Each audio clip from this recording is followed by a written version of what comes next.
tweet that you're live? Would you please do that for me? Because, oh boy, I'm sure people can hear me right now. Here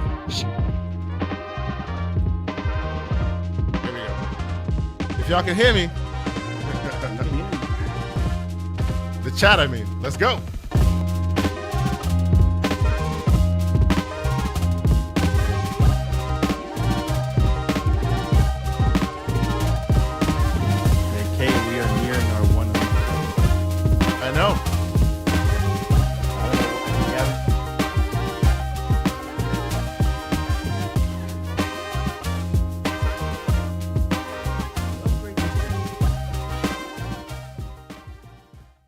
I'm going to upgrade my camera when I choose to, Mr. Everborn Saga, not when you choose to make me do so. Okay, but you said you were going to upgrade. Don't put it on me. I was going to upgrade, but then eventually, you know, there's so much technical work and like aftermarket wish level handheld PCs, and now you don't want to buy a proper camera. Morning, good afternoon, good evening, everybody. However you happen to be watching and or listening to this.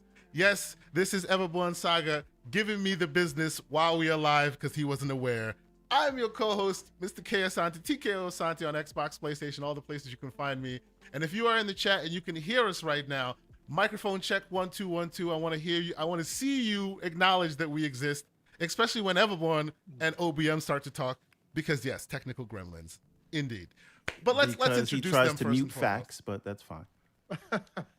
Now, of course, what you may have heard are the slanderous sounds of our interesting co-host, who today is doing his best to make sure that he is not part of the PCMR, all the while still in the background playing with his ROG ally.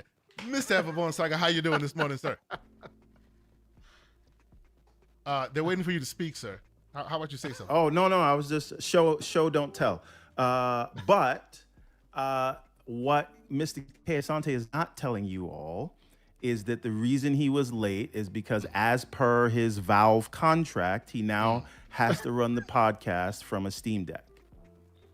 This is all going off of Linux. And of course, we are also joined by a guest that needs no introduction.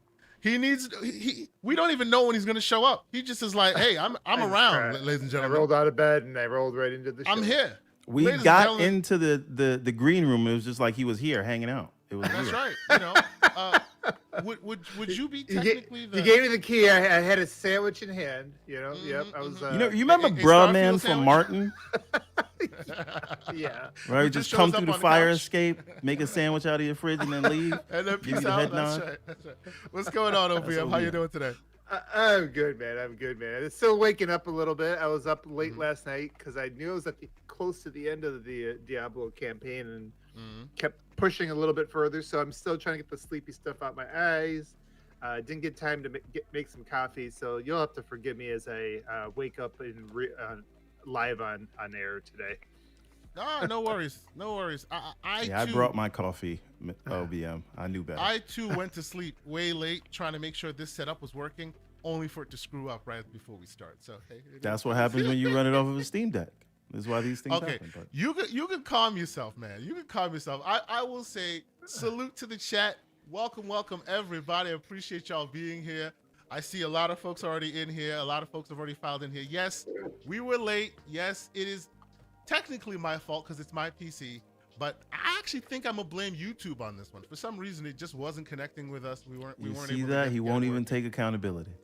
Sure. Yes. I won't take accountability for my. This was totally all me. It is what it is. It happens sometimes. What are you gonna do? But it's fine. I see. I see Infinite Umbra in here. I see Mr. Joanna Dark. Salute to you, sir. I see a bunch of folks in there. Actually, if I'm not mistaken, there's even super chats already that have dropped in this thing a little early. Am I wrong? Hold on. Oh, there were, and I think they may have missed me. There we go. Mr. Joanna Dark early with a $5 super chat saying, "Hello, gentlemen. Everborn, how many times did the ROG Ally crash on you installing Sonic? Honor your knees, and all will be forgiven." Thank you, sir. 0 and no. Please continue to keep that boot on Mr. Everborn Saga's neck. because we need righteousness. We need justice, ladies and gentlemen.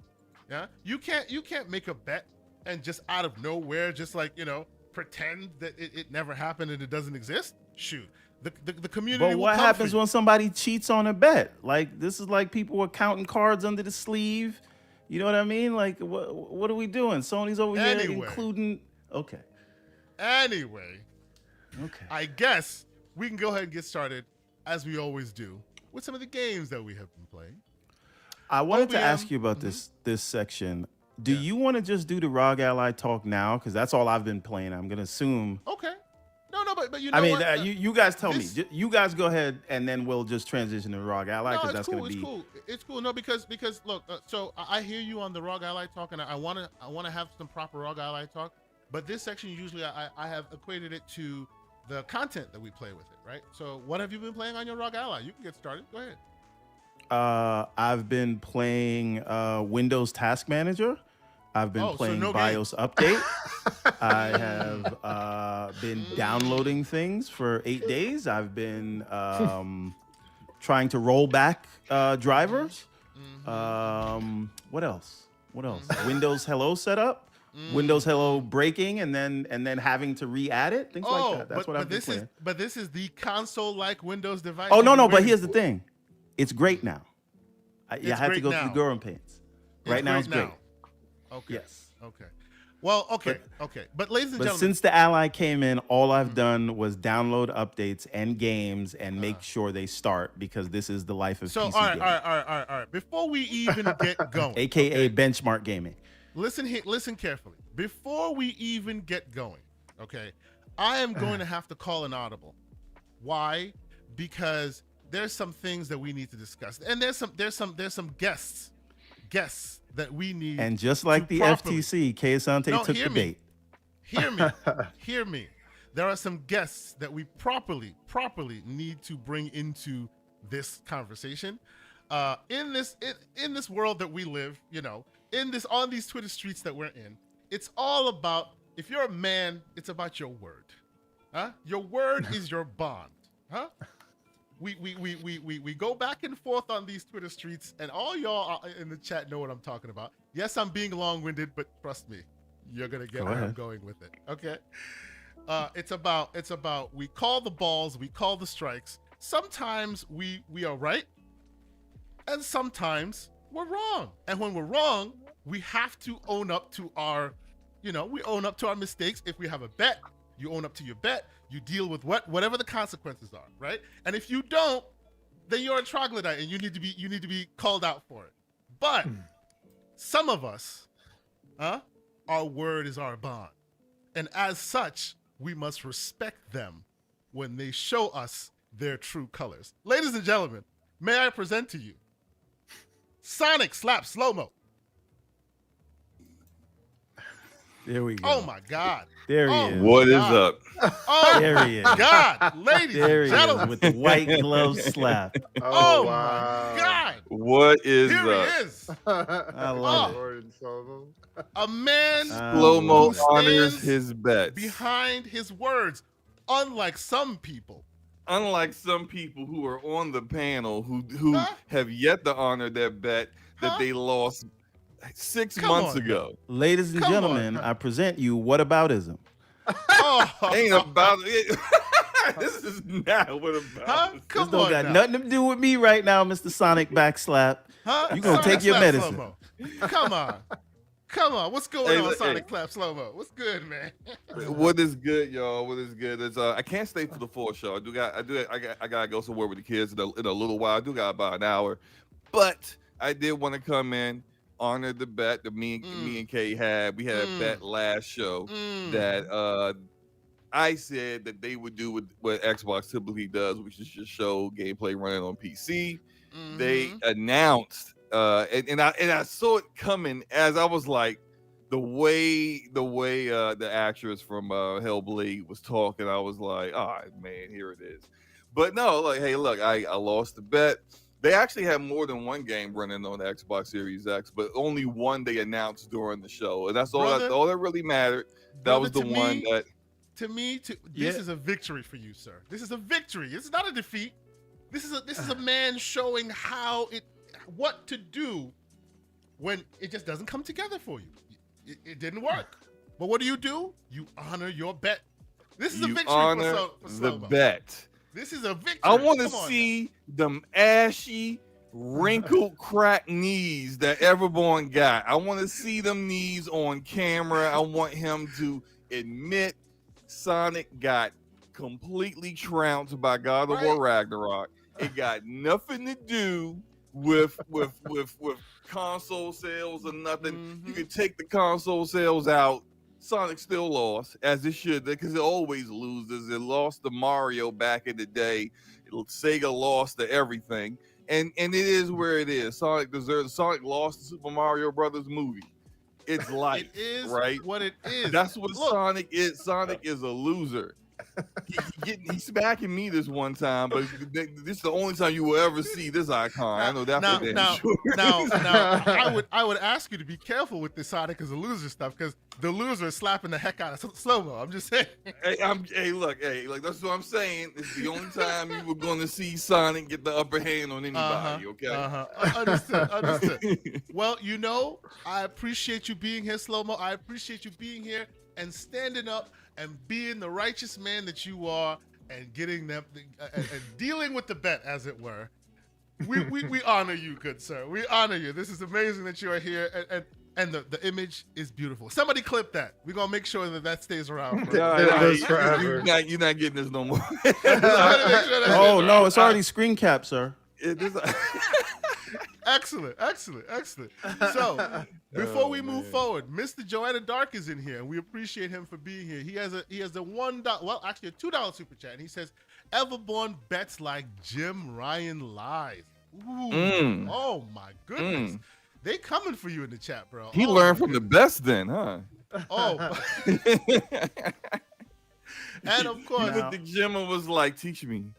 Now, Not to be now, here's outdone. the thing that we are all Teach me, ignoring Sensei. what are we is ignoring? that Mr. K. Asante, who is waxing poetical, pointing the accusatory finger in this direction, is the one who said he would not on pre-order day order a ROG Ally. On pre-order day, he ladies did, and gentlemen, and then he tried to ladies and cancel gentlemen. it after the fact, but the bet was that you would have order evidence? it on pre-order day. Do you have evidence that he did No, it?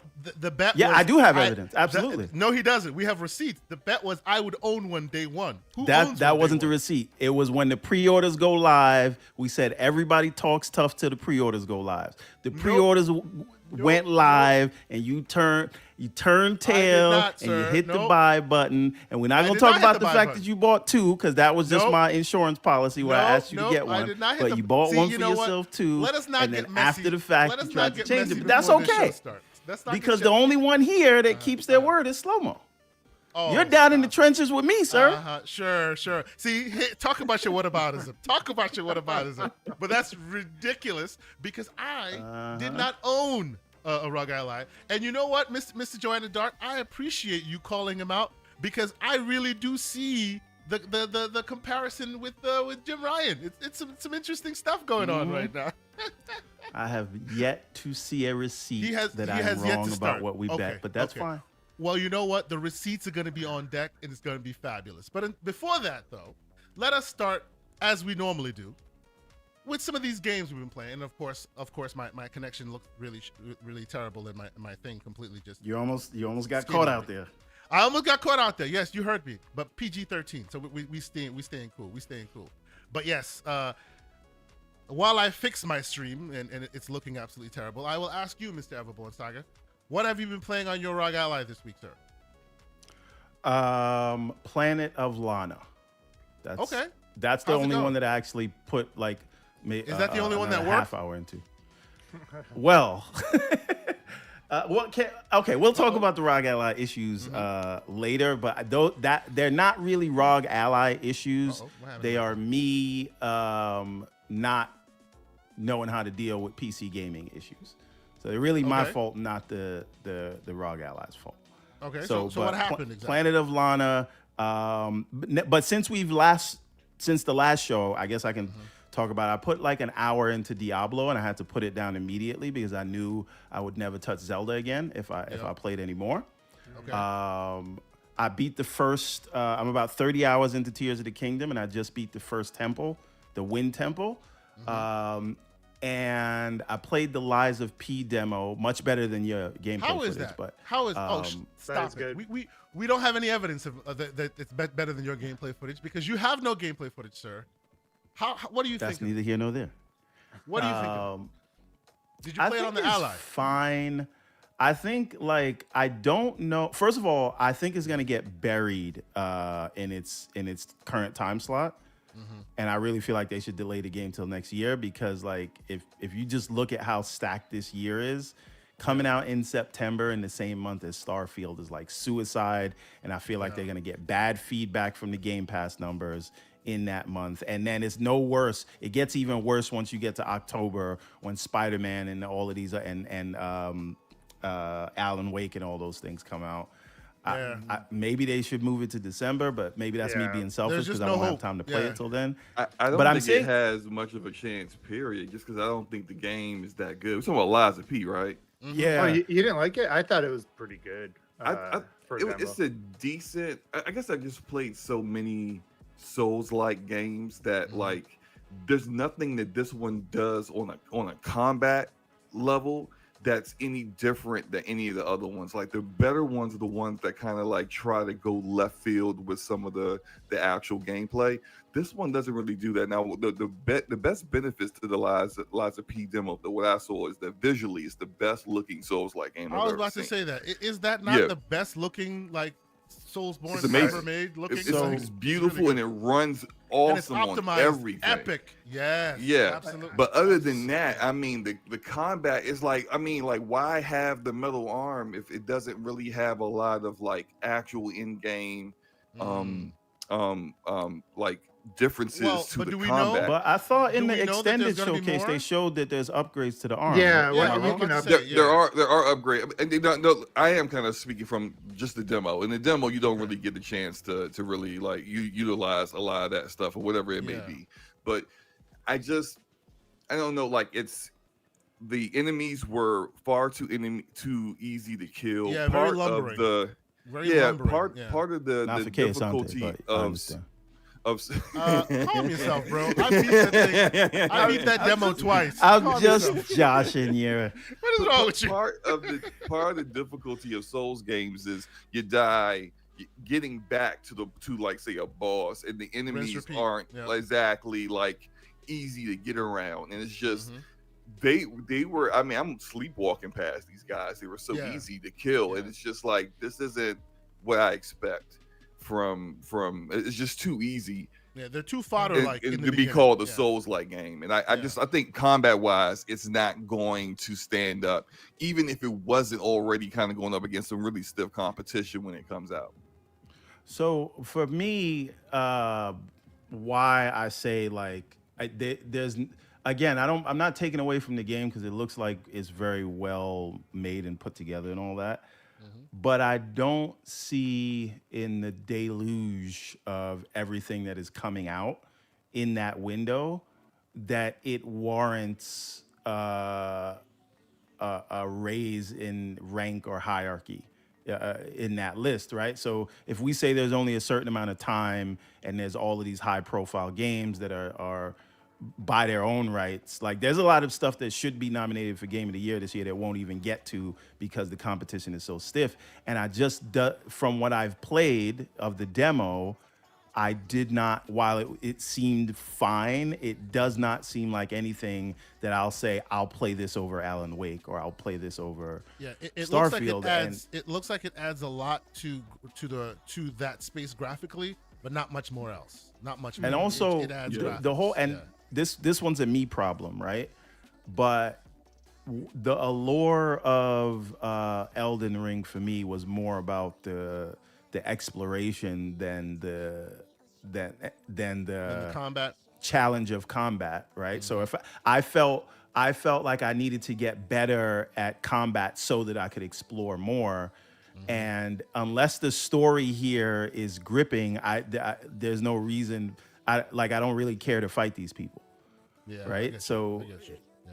You know, listen, when they announced that Flintlock was delayed till 2024, I was like, hats off to you guys, because I really was looking forward to that game, and there's no way it would have got played this year with everything that's coming out. Yep, And no this is doubt. why I'm thinking, like, you know, I won't be mad if Liza P moves the date.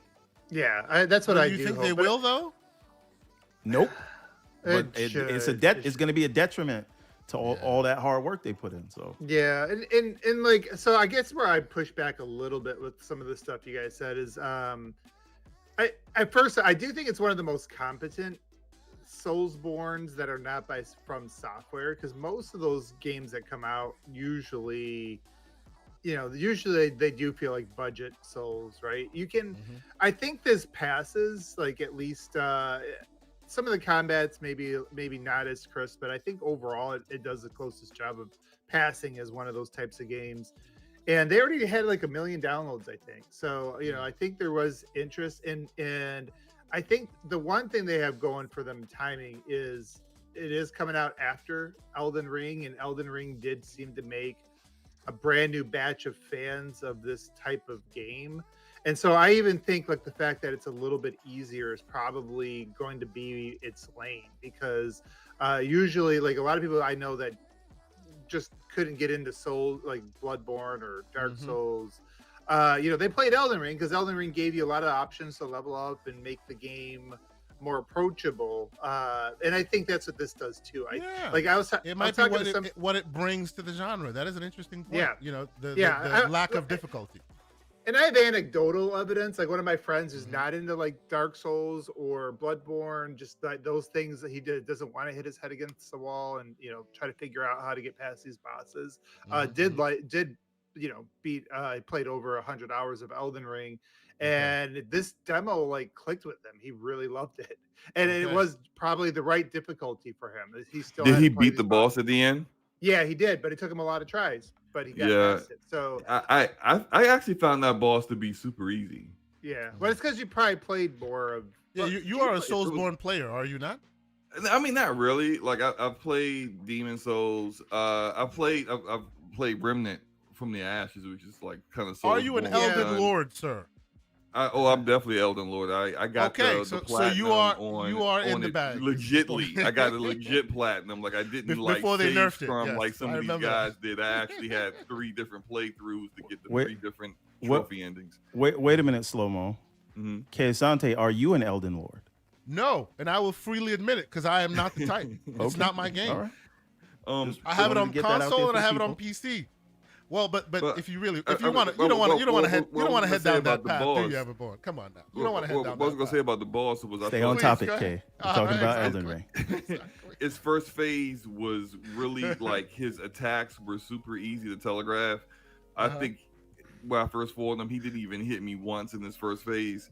And then it wasn't until his second phase when he started coming out with like that big wide ranging like fire swing that like I had some trouble. So it may have been like my 3rd attempt I beat him. But like it was, I mean, what you would kind of expect from a boss in a Souls-like game is to be like to get your head smashed, your face smashed in, and be like, all right, let me really like figure this out. Like fighting what's the name? Melina, Blade and Milica. Like that took me about a good like 24 attempts before I finally beat her. When I beat her, it was like, I'm screaming yes, And what finally, you're describing right there, that's why I don't play these games. After maybe the first dozen, I'm like, okay, I'm out. Yeah, I think Liza P is going to capture a different audience, and I do agree though it does need to move itself back because it's dead on arrival if it tries to compete with all the big guns coming out in September and October. December sounds perfect for it. I think this comes out in December. It launches on Game Pass. I think it'll find an audience. Yeah, I agree. OBM, how about you? What have you been playing? What's been keeping you busy? Well, the reason I got bags under my eyes today is because I was playing some Diablo 4 last night. I was getting close to the end. The story gets really good. I won't say anything else, but it gets really good. There's some CG that they bring in at the end that's really good. probably on par, if not better, than the opening cutscene. And Wow. Really? That's saying Yeah. something. yeah, for me it was really Mm. badass. Just the music, everything they had going on. So I kept that going at that yesterday. How, So how I- many acts is it? I'm in Act 3. I 6. kind of it's 6. Ooh. Okay, so I'm Yeah, halfway there's there. a little bit after 6, so like there's a little bit more stuff, but it's mostly over after 6. Okay. Yeah, and then it just sets up the end game basically. So so I haven't played any of that because I had to get some sleep before coming on. Mhm. But that's been it. I played the Liza P demo, and also I guess I've been like Everborn, but not as much. I'm not downloading. I got my ROG Ally as well. Rock Basically, Ally all of, gang over here. Okay. yeah, yeah. So I just want to make sure I can get It Persona is a working movement. Mm. on it. My whole thing is very simple. I wasn't trying to get lots of different games. I'm going to have my games for for the 4090, some games I play on the Series X, and then some Mhm. games that I take on the go. So I want to get Persona working. I got it working, and I think I'm good to go. So I haven't Yeah. played on it yet though, but I was able to fire it up and get through the menus at least. But that's but Diablo's taken most of my time the last couple weeks. Very cool. Very cool. Very cool. How about you, Mr. Sonic Backslap Slow-mo? What's been keeping you busy, sir? Let's see, man. Diablo, actually, pretty interesting. I've been on vacation for the past week. I left on Okay. Sunday. How was the came back. vacation? Yeah. It was awesome. Loved it. Had a great time. I spent a lot of time on the beach. Got a nice little tan, so I'm a little darker than I am in the profile pic right now. But Yeah, about that profile pic. I can't stop looking at it, bro. You can slap real hard, bro. It's a terrible oh my situation. I'm sorry. God, Yeah. Continue, Anyway. sir. Continue. Anyway, no, so Slow-mo's the I spent light-skinned gangster. I spent a lot of time on GeForce Now and XCloud. Actually, Okay. Okay, Yeah. tell me how GeForce Now is like It's amazing. latency-wise. Oh, bro. it's it better is- than- Would you I've play never- an FPS on that? Yeah. It's better than Game I've Really? never Hands down. experienced. Yeah. I have never experienced like so low latency than I did with GeForce Now. It's if I had Halo Infinite on it right this past week, I would have been playing. Now, when it comes to XCloud, I won't play a game like Halo Infinite. I won't play a competitive shooter Yeah. because of the latency. Yeah, I that's will co- play that's- stuff like Persona 5 Royal, and other games that are not competitive because it's good enough for that, but it's not Yeah, quite. definitely not for your Twitch shooters. Absolutely. Yeah, no, not at all. But man, like GeForce, I was playing Fortnite. Now, like I was playing on this old laptop that's just got a 1080p screen, but I was getting with 1080p resolution. I have GeForce Now Ultimate, so I have the highest tier, which means at some points, for the most part, I have a 3080 in the cloud that I'm playing with. But there were a lot of times where I was able to play with a 4080. I was getting like 200 frames per second, and I was just like, that's ridiculous because I don't even need all those frames considering that I can't see them on this monitor. Yeah. I mean, on the display of my laptop. So I just cranked up all the visual effects. And so I had everything maxed out, the lumen on ultra, everything on ultra, all the lighting and post-processing effects, only dropped it down to 100 frames per second. It was, and I won like 3 or 4 matches in a row. I mean, latency was nothing. This is what you want out of cloud gaming. You want to forget how you're playing the game. You want to forget Absolutely. that you're not playing on an actual piece of hardware that's in front of you, that it doesn't matter. You're just that immersed and engrossed in the game. And that is for the first time ever. And I've tried Stadia, I've tried XCloud, I've tried pretty much all of them. GeForce Now is the only one where I forgot I was playing through cloud gaming. Luna's also close. Luna's also close. It's not quite there, but it's close. Were you able to get like so let's say you were playing on a 4K monitor, right? Like you feel like it can handle that as well at those. I feel like it could. Although I don't have that experience yet. It does. It does compress 4K, but it does it better than even YouTube.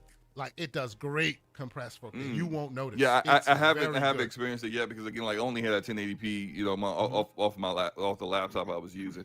I'm going to go on vacation next month.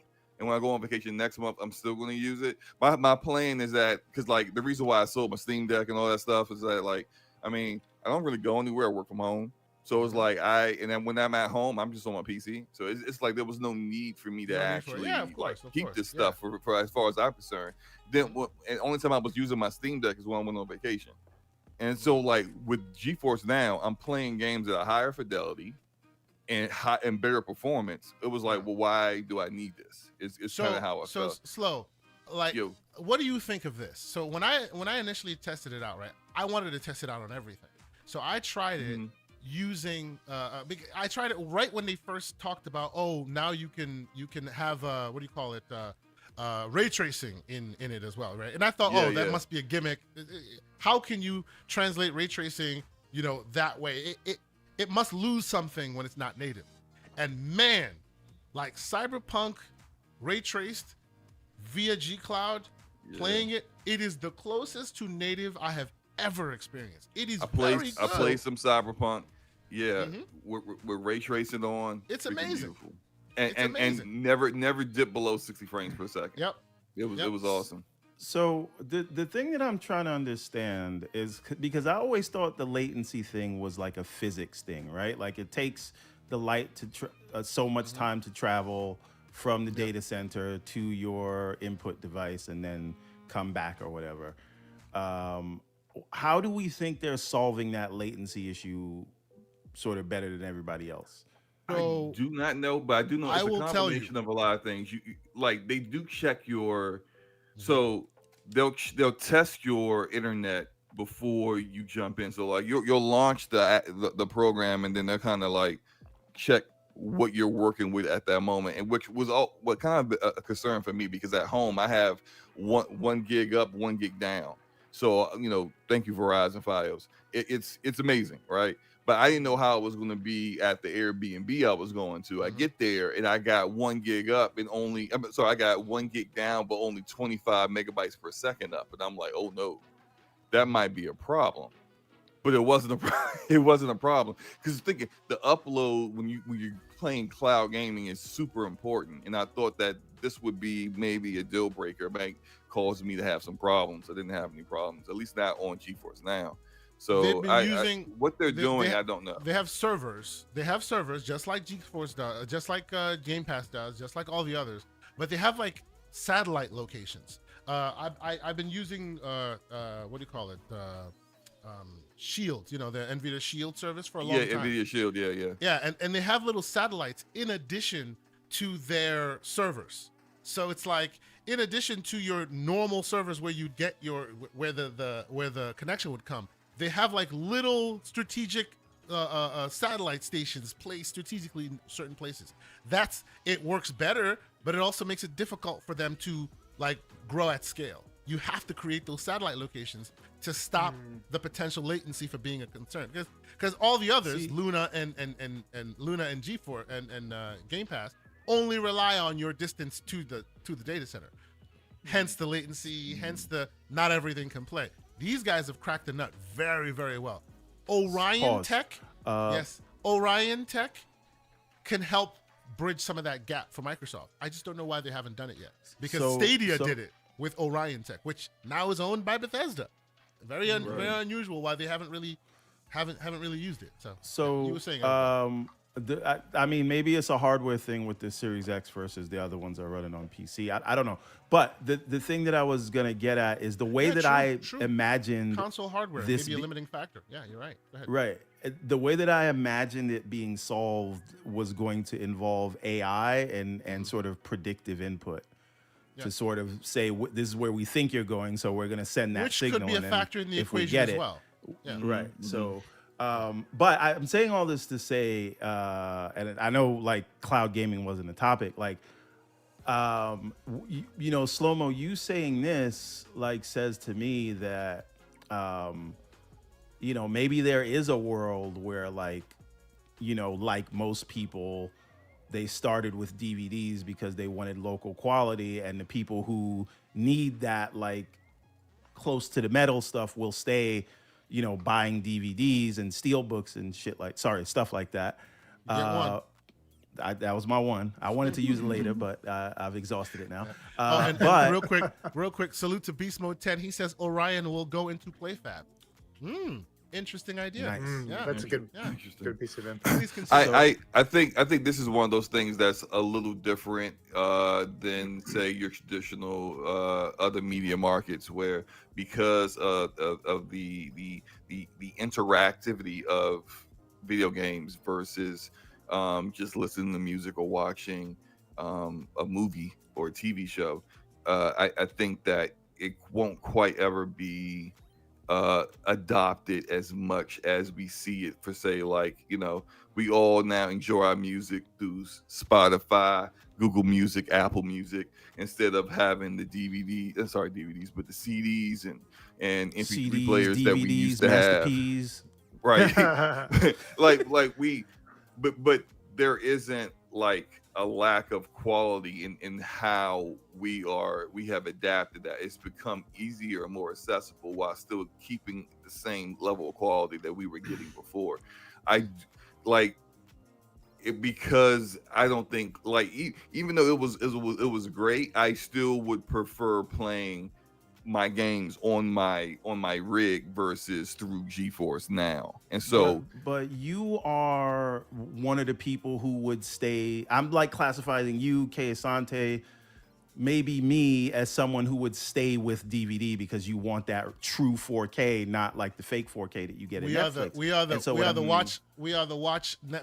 watch Matrix with a Blu-ray disc. People. And so because I genuinely believe that most people just want good enough, and if it's good enough, hence Netflix. Yes, right? Do we see a world where most people are gaming on cloud? Because I thought like latency was always going to be an issue, and no one who wants to be taken seriously in an FPS or just some kind of a Twitch control game, like a fighting game, a Street Fighter, COD or whatever, they're never going to go to cloud. But what you're saying is maybe they could get by.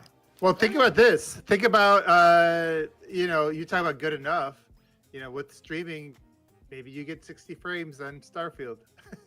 So, Hi-yo. hey, you'll be getting the Starfield version from PC, so yeah, you would. Yeah. Oh yeah, you will. You Oh yeah, absolutely- you will. So hey guys out there, go ahead and rent yourself a PC through GeForce Now. 20 bucks a month, and play yourself some Starfield in September. I That's hear 60 you. FPS. Absolutely, at 60 FPS. Yes, absolutely. Interesting conversation. I think. Go ahead. One last thing I wanted to say, and then we can move on. Remember when they were all announcing, hey, now you can play this Xbox game through GeForce Now? Yep. There's a caveat to that they didn't really talk about. Okay. The caveat is you got to own the game through Epic Games Store or Steam. Yeah, but because the Microsoft the Store method. isn't a launcher within GeForce Now yet. So Exactly. if you had those games through Game Pass Ultimate or you're a Game Pass subscriber, you still can't play those games. Yeah. But you have to didn't own they it. say they were rolling out Game Pass on GeForce Now? Is that just not out yet? That was announced this week. That's not out yet. That's something That's a that's different like conversation. later That's a this different year or conversation. something. Yeah. Yeah. When that comes, that could solve the problem and actually make GeForce Now far more lucrative, far more useful. I mean, we can see Then a you're world where paying they could $30 probably- a month. Great. That's where I was gonna go. We can see a world where Nvidia probably charges you more money because, hey, guess what? Now it's far more of a lucrative service. It's offering. No, you a lot I'm saying more you're bang for your paying buck. Microsoft 15 and Nvidia 15. Sure. saying Yeah, I'm sure that once that happens, Microsoft will go to Nvidia and go hands open. We're making your service far more lucrative. How about you hand us a bit of a bag? Let's talk about that after all of these regulatory cases, sir. Just don't Which- put that evil out I there, mean, Ricky Bobby. the True. flip side of it, the 4D chess of it is that NVIDIA helps establish the market, and then Microsoft tries to follow certain, to deliver the same quality. Right? Like right now, Exactly. Yep. I feel like NVIDIA is just ahead of them when it comes to that. They are, but they also aren't even going after the same demographic of people if you think about it. Because Nvidia, like, if you don't have any kind of presence as a gamer in the PC market, and GeForce Now is kind of useless for you because you don't have any games that are of access to you. Yeah, the bulk have of to your connect to library the- has to be a library has to be something that came with you from another service. You know, Right, you can't be right. a new subscriber to GeForce Now and out of the blue just get a library. You have to have had a library of some sort with you before you got there. You know, it's weird. Yeah, I had just- 82 games available to me based off of Wow. my library that I you already go. had on PC. Yeah. Right, and just like Stadia, I don't think people are going to sign up to a cloud service to then buy games, and that's the only way you can access it through like paying that subscription fee. So I guess it works, yes, because it's like this is my library. I play it locally, but you know when I'm on vacation somewhere, I can also access it. So Yeah. it's weird to me. So Nvidia does not have their own game store. No, They no. do not have their own game store. No. It's How long do all you think connected that through launchers. continues? I think it's the reason why they're able to get access to other people's launchers because they're not necessarily competing Yep. against Steam and Epic Game Store. They are just allowing people who already bought stuff on those stores to access their games in a different manner. So it's I think it's been beneficial for them to be the way that they are. And if they change that up, if they start selling those games, then I think that might change the dynamic of how those storefronts operate with them. I could feel like Steam might pull out. I agree. Yeah. I So completely I agree, think they're 100%. better off doing what they're doing right now, which is working out for them. You know? It works perfectly for them, absolutely. And they can come at the table with their hands out and nobody complains because they are not at the level of another platform, you know, so. Yeah. You know, it is what it is. Their money making is giving access to high quality, you know, performance in that. So what you're saying is right now Steam is happy to shoot up the club, but if Nvidia makes a store, then they're gonna practice the rhythm They're method. gonna probably, that's right, Yeah. absolutely. Okay. Good analogy. Well done, sir. So okay, before we move forward, I did see there were a few more super chats that I do want to catch up on before we get to the news proper. Let's see. Before we go forward, I did see Mr. Gerald Mack in here, and he says no PCMR talk. Yes, we'll save most of that PCMR talk. Sorry for about another that. day. That was Another day. probably a We'll good save that for 15 another minutes day. of PC. You We'll save you that for bring another Sonic day. backslap in here, and this is what you're asking for. And this is what happens, brother. This is what happens. You know, you mean Sonic backslap slow mo. Yes. For And then today. we have Enigmatic Dreams with a $2 super chat saying, friendly reminder that Sony stacked the deck bundling. He's talking about the whole bet with God of War versus Exactly. versus Sega. Exactly. But nobody Sure, wants to talk okay, about that okay, fact. sure. So you know what? You know what? you still I will. lost. I will give you another. I'll give you another option because we have the man who's here, who's showing that the word is your bond. I'll give you another opportunity. How about we take another bet, but this time, Chunky Sonic. Chunky Sonic what? Chunky Sonic versus Starfield. Don't say Spider-Man 2, because I don't even think Sonic can pull that Starfield. off. New don't IP even think versus we Chunky all Sonic. know Sonic can't pull that off. No, Chunky Sonic, no, Chunky Sonic. Come Whoa, on. and let Come me use these. on. Hold on. Let me use these receipts that you've given me here. Chunky Sonic, you know, the IP that is known by the world over, the mascot that has enjoyed, you know, movies and TV shows and is having a renaissance. You're telling me it can't take on a new IP? Yeah, okay, I got you. Wait, which Chunky game? Sonic. Which game? Chunky Sonic game versus Starfield. No, not Starfield. No. Yes, that's what I'm What going I'm for. saying is Chunky no, Sonic I'm versus saying Starfield. Chunky It's not Sonic. beating Starfield on PC. Ain't Chunky beating Starfield Sonic on Steam. versus Starfield. If you're confident in your Sonicness, Chunky Let Sonic. me tell you what I'm Starfield. willing to bet, and you tell me if you want to take the bet. Chunky Sonic will beat Foam Stars. Oh, come on. What are we Chunky doing? Sonic will beat Fair Game.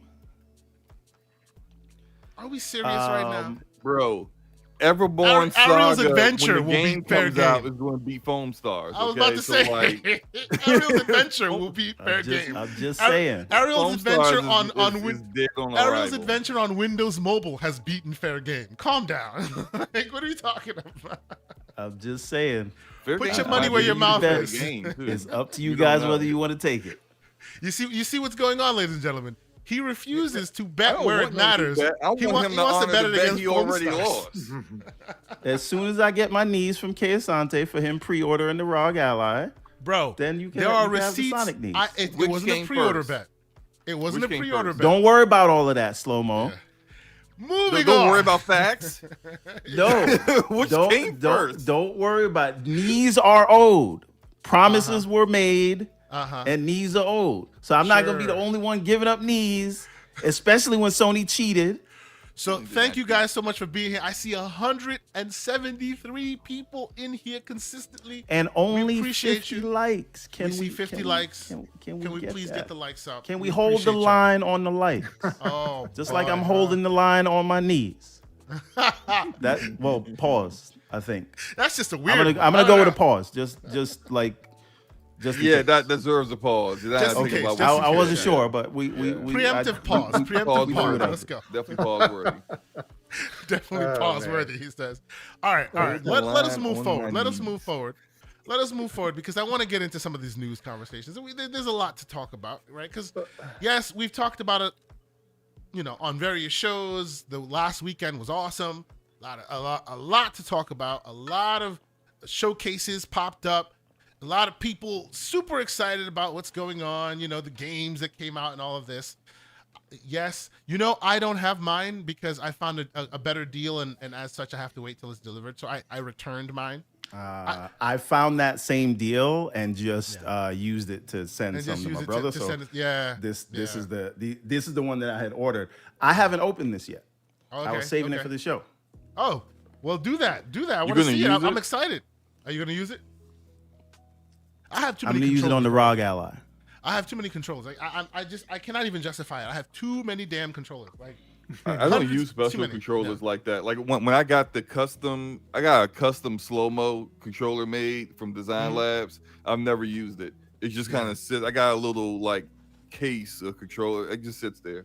I don't because I beat my controllers up badly. Like I wear Because you them play out games. and- yeah, right. So I probably go through a controller a year.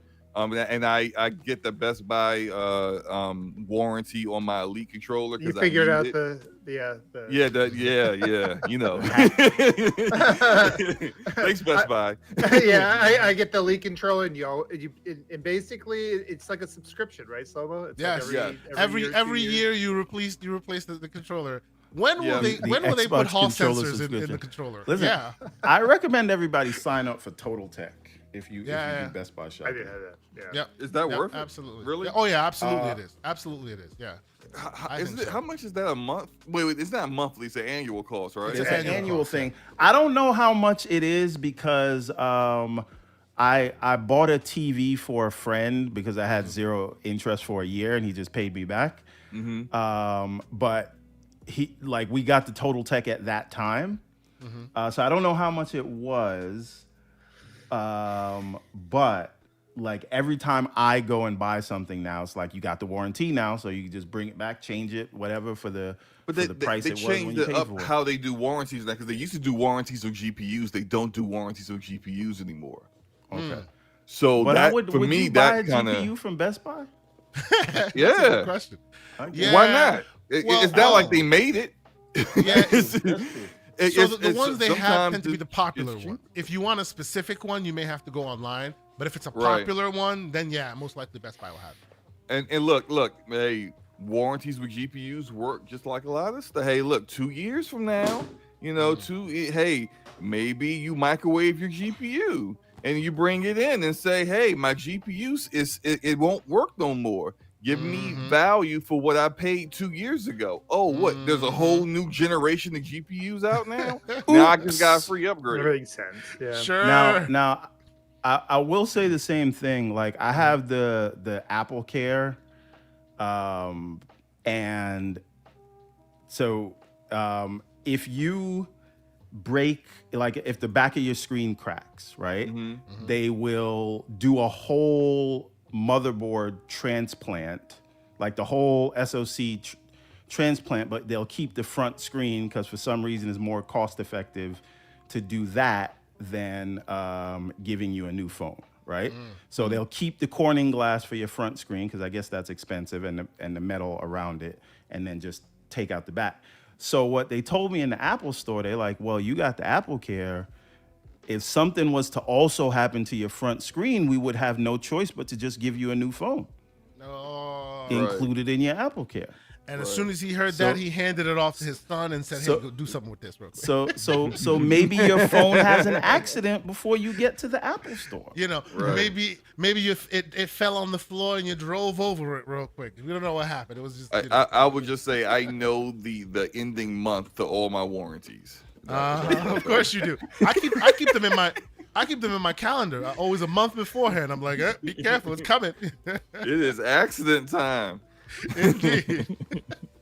Void Lock with a $2 super chat here. Thank you for being here. He says every big Sony first party has been bundled with PlayStation. That is true, right? So I guess when you're talking about that needs to be part of the conversation.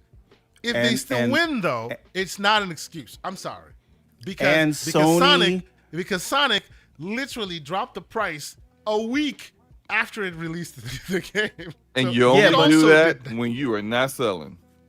And Sony pushed Sega out the market. So this was they were planning this for like 20 years. Yep. So and- this So is they and should be used to taking the L. Oh, whatever you say. I'm just saying All right, we've all been right. talking about Let's game sales for talk game about- sales. Anyway, Let's first talk time about opening the game this. stuff. Yes. Oh, yes. Let me see it. Oh, look at the box. Well, you're not showing the box. Higher. Yes. Yes. There you go. Yeah. You good. You good. Do Yep. everything inverted. There you go. Yeah, everything inverted. That's right. Yeah. See, you should have put that on. Used it for today's show. Absolutely not. The Xbox headphones are dog crap. Well, you could. I found if you This EQ is facts. them, Yo, they are not that good. if you EQ them, they get better. But out of the they box, are they're terrible. better. They are better than the PlayStation. What's the PlayStation one's The called? Pulse? The Pulse. They're better than the Pulse. Yeah. Because the mic is better. But they're not. Well- they're a $100 headset. The only thing give that it- makes No, them but better than the Pulse is the fact that this one comes with what do you call it? The Dolby Vision, the Dolby app. Dolby So Atmos. It lets you EQ and fix the problems, whereas the others just are what they are, and you can't fix anything. You know. No, but this is actually like super nice. Oh yeah. I think Like, they, I'm they, never the gonna custom use work these, looks but, like, nice. Yeah, These are the amazing. custom work looks super Wow. nice. Yeah, I agree. Yeah.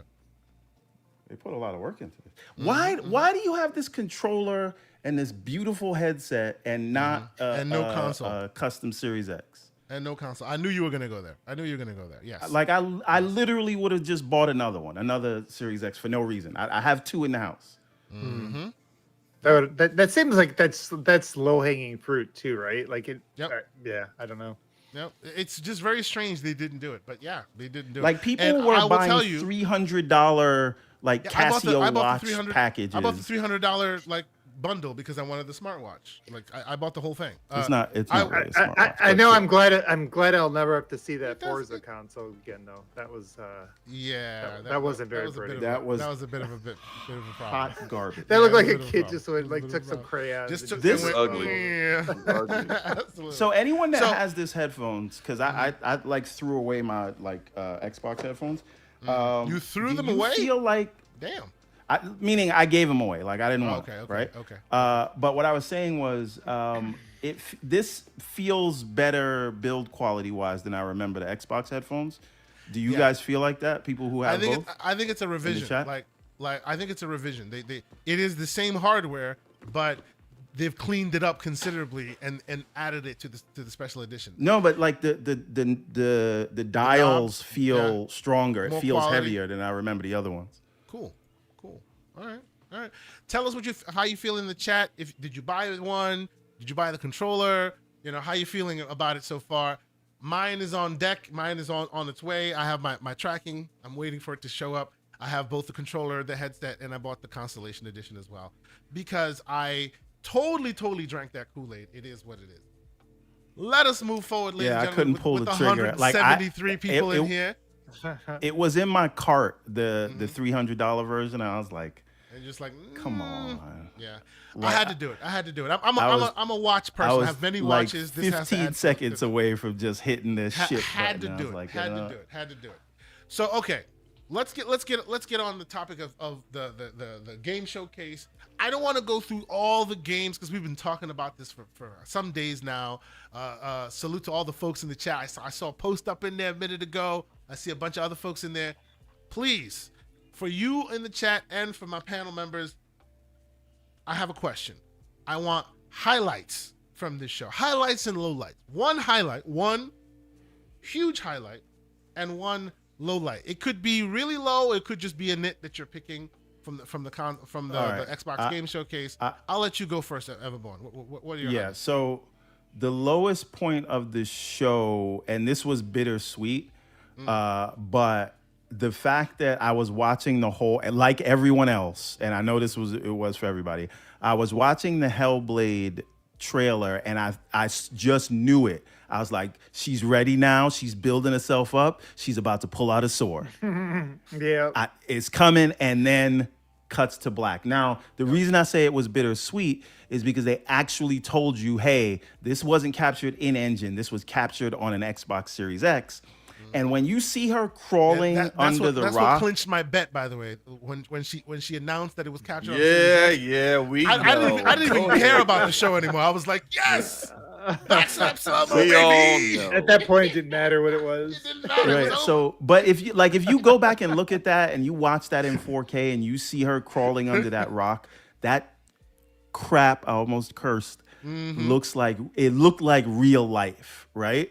And then they she comes from under the rock, and then you're behind her and you can see, okay, this is a game. Yeah. But like what they're doing with motion capture in that game, and even if you watch and they had some nerves bringing it to the extended and still showcase and still not showing the what do you call it? Because I was like, at least I know at the extended show they're gonna show this, but no, they didn't do that. So I just think with that game, because the first game was a bit of a walking simulator anyway, right? So and hold maybe on, real quick, because you said that, I have to bring this up. And I see the man Pixelbit G in the chat saying she looks great, but this is going to be a walking sim, just as you typed that in, right? Right. Here's a question for you. And He and I please were talking continue- about that on the phone, like 2 continue days your ago, line something like that. of questioning, of conversation, but let's add that nugget into it.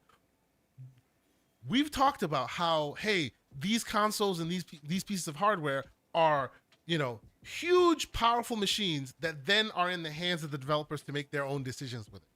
What if Hellblade, they throw all the resources to make it look photorealistic, like as much resources as possible to make this thing look The Last of Us 2 levels of good, only to then sacrifice the combat and the actual But gameplay, they and have it becomes done, a walking simulator.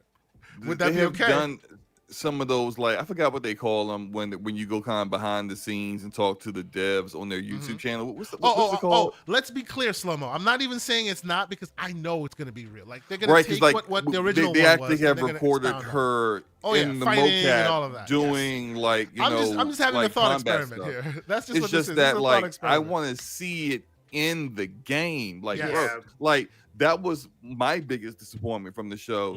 Not just because I lost the bet, but because I'm sitting here and I'm like, well, my thought was, okay, I lost the bet, but hey, I'm about to go finally see some Hellblade combat. And then when I didn't see it, I was like, hey, bro, what? Lost the bet and didn't get to see the combat. Dang. You know what it felt like, Slow-Mo? It felt like the ending of Across the Spider-Verse. Oh wow. Well, yeah, Hey, well, no, Yeah, no exactly. spoilers. No spoilers. I gotta go see that this weekend. No spoilers. No spoilers. But no, I think they are doubling down on things that we already know. Look, your performance capture, your motion capture technology is up there with Naughty Dog. Second We to know none, that we know that Ninja Theory. We know the game is going to be beautiful. They keep showing. It's like they keep trying to show us how beautiful and how well their technology is. But it's like, all right, I got it. Not But showing some what I gameplay. want to see is the combat, because although I liked the first Hellblade game, I had some misgivings with certain things. I thought the puzzle sucked. and I Yeah. thought the combat was very shallow. I want to see you shore those things up in a sequel. What we always want from a sequel is that see improvement off of a good foundation. And so far, you haven't shown me anything that tells me it's going to be an improvement off of the foundation. Because like we haven't seen anything. Slow, real quick. Yeah. Just like Everborn Saga wants a Sonic game, but he wants it with the budget of Ratchet and Clank, meaning it would be the same game, but with a lot of money thrown on the screen, right? What if, and I'm not saying it's that way, but what if this is that with Senua's Saga, where it's the same game, indie puzzles, combat is there, but not exactly there, but now with graphics that'll blow your mind away. So all that money was thrown to visuals, not anything else. Would that be a problem?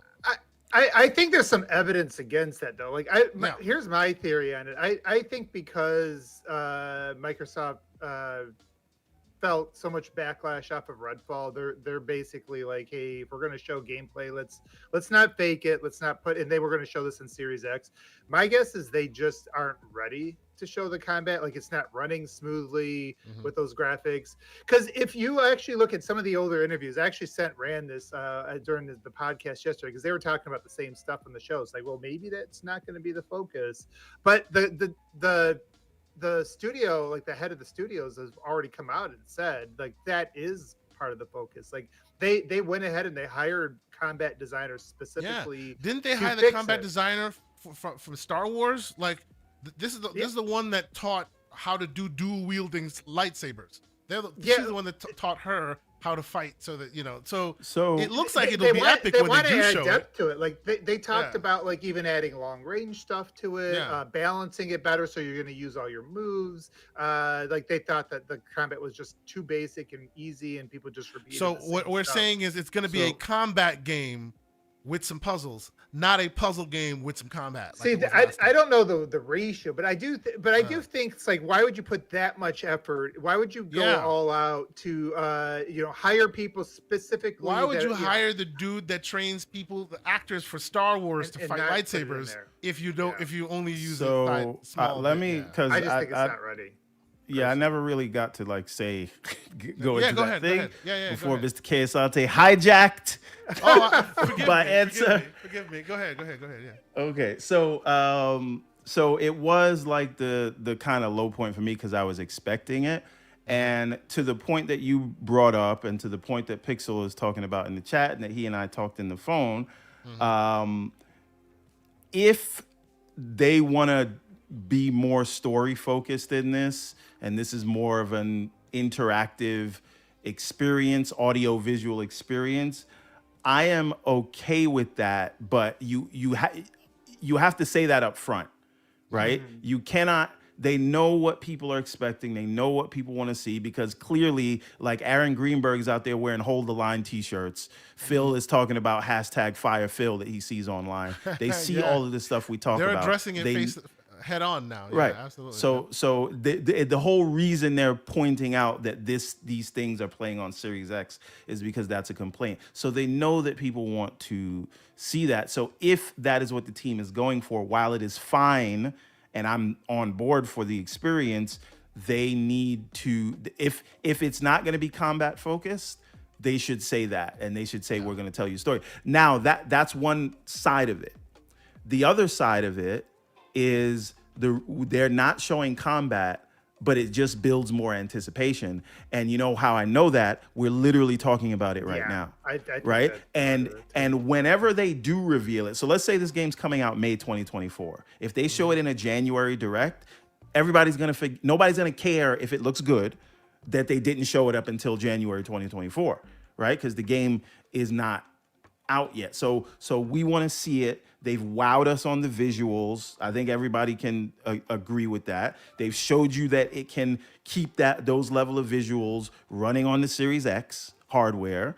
And when they show you the combat, if it's good, all of this will be forgiven, right? But for now, it was the low point of the show, because I just knew they had been delivering so much at that point in the show where I was like, oh, we're going to see combat now, because clearly from the way they started the show, they've been listening. Now, my game of show is Fable.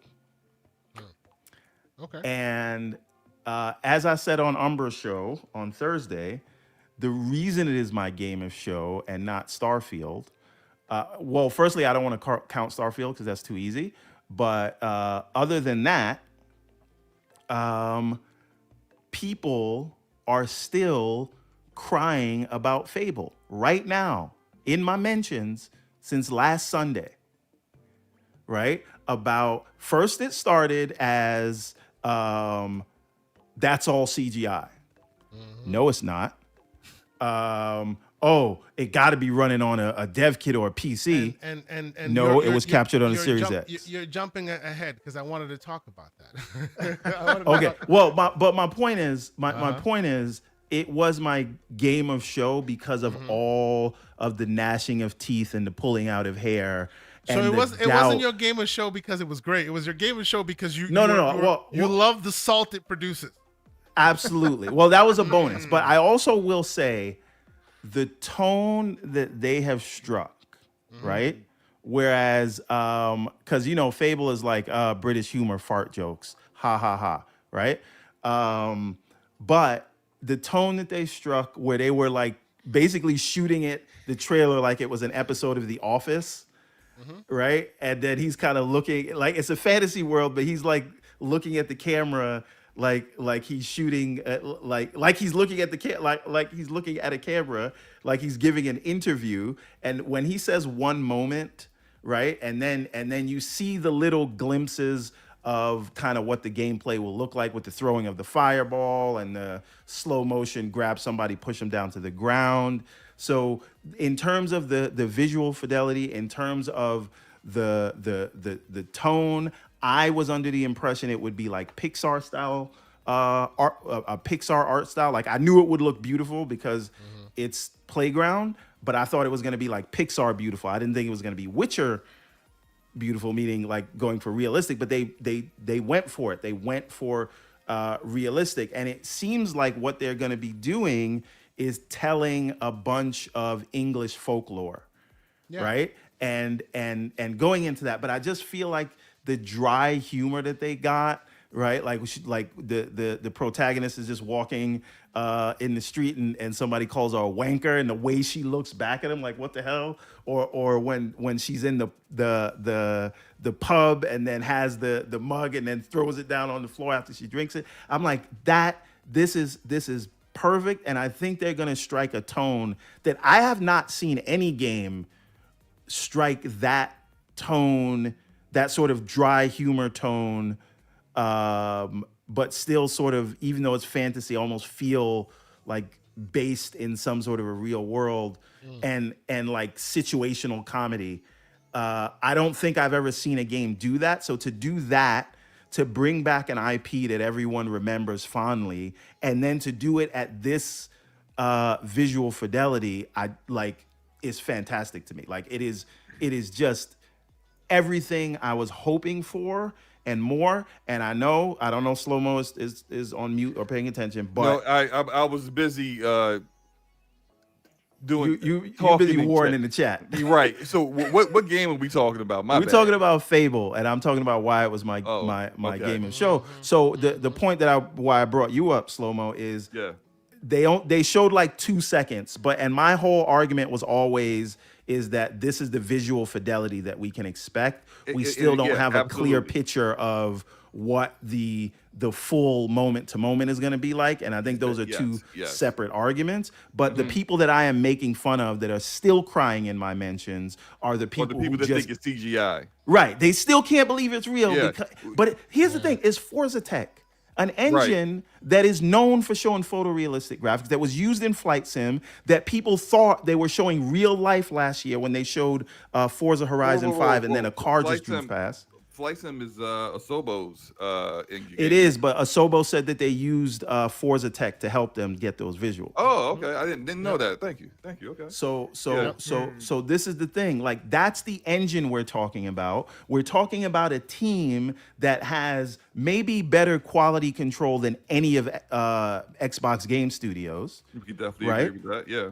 So if they say that, the developers are saying it, they're saying this is in-game footage, they're saying it was captured on a Series X, why are people still like, well, I don't know yet. What button were they pressing specifically in that scene? And I'm like, where is this coming from? Because if Sony showed this, no one would question it. They'd be like, yo, those guys are geniuses. And I get it if we were talking about Rare or 343, but don't come to me with visual skepticism for Playground or even the Coalition. Like, that's the part where I'm like, Yeah, they're okay, proving you just don't themselves. think They're proving Xbox can have a themselves game already. that looks this good. Yeah. Right. And I think, like, as a major Fable fan, I love Fable 2. Fable 1 was very good. Fable 3 is stunk. Fable 3 is a bad game. Fable 3 was not as good as the first two, but it wasn't terrible. Come on. Bro, you know People what? We don't have people the talk a lot of the smack time about in the Fable, world. man. I don't have the time in the world to talk about how bad Fable 3 was. But look, Fable 2, amazing. Yes, Okay. 2 was great. Now, I love Fable, and for me, what I really enjoyed about Pixel Stop It, 3 Stinks. Let me start looking at the chat. Anyway, what I really loved about the trailer is that Playground captured the feel of Fable, the humor, the just the general like feeling of just in the Fable universe, right? And I can see that, and I can see that when the game comes out, they definitely are going to be on it with that. I never doubted visually that it would look great. I have talked to, we know people that work, in that realm, and people who had seen it already and was like, it's beautiful. So I trust them. I knew ahead of time it was going to be beautiful, and it's exactly what they said it was. Now that said,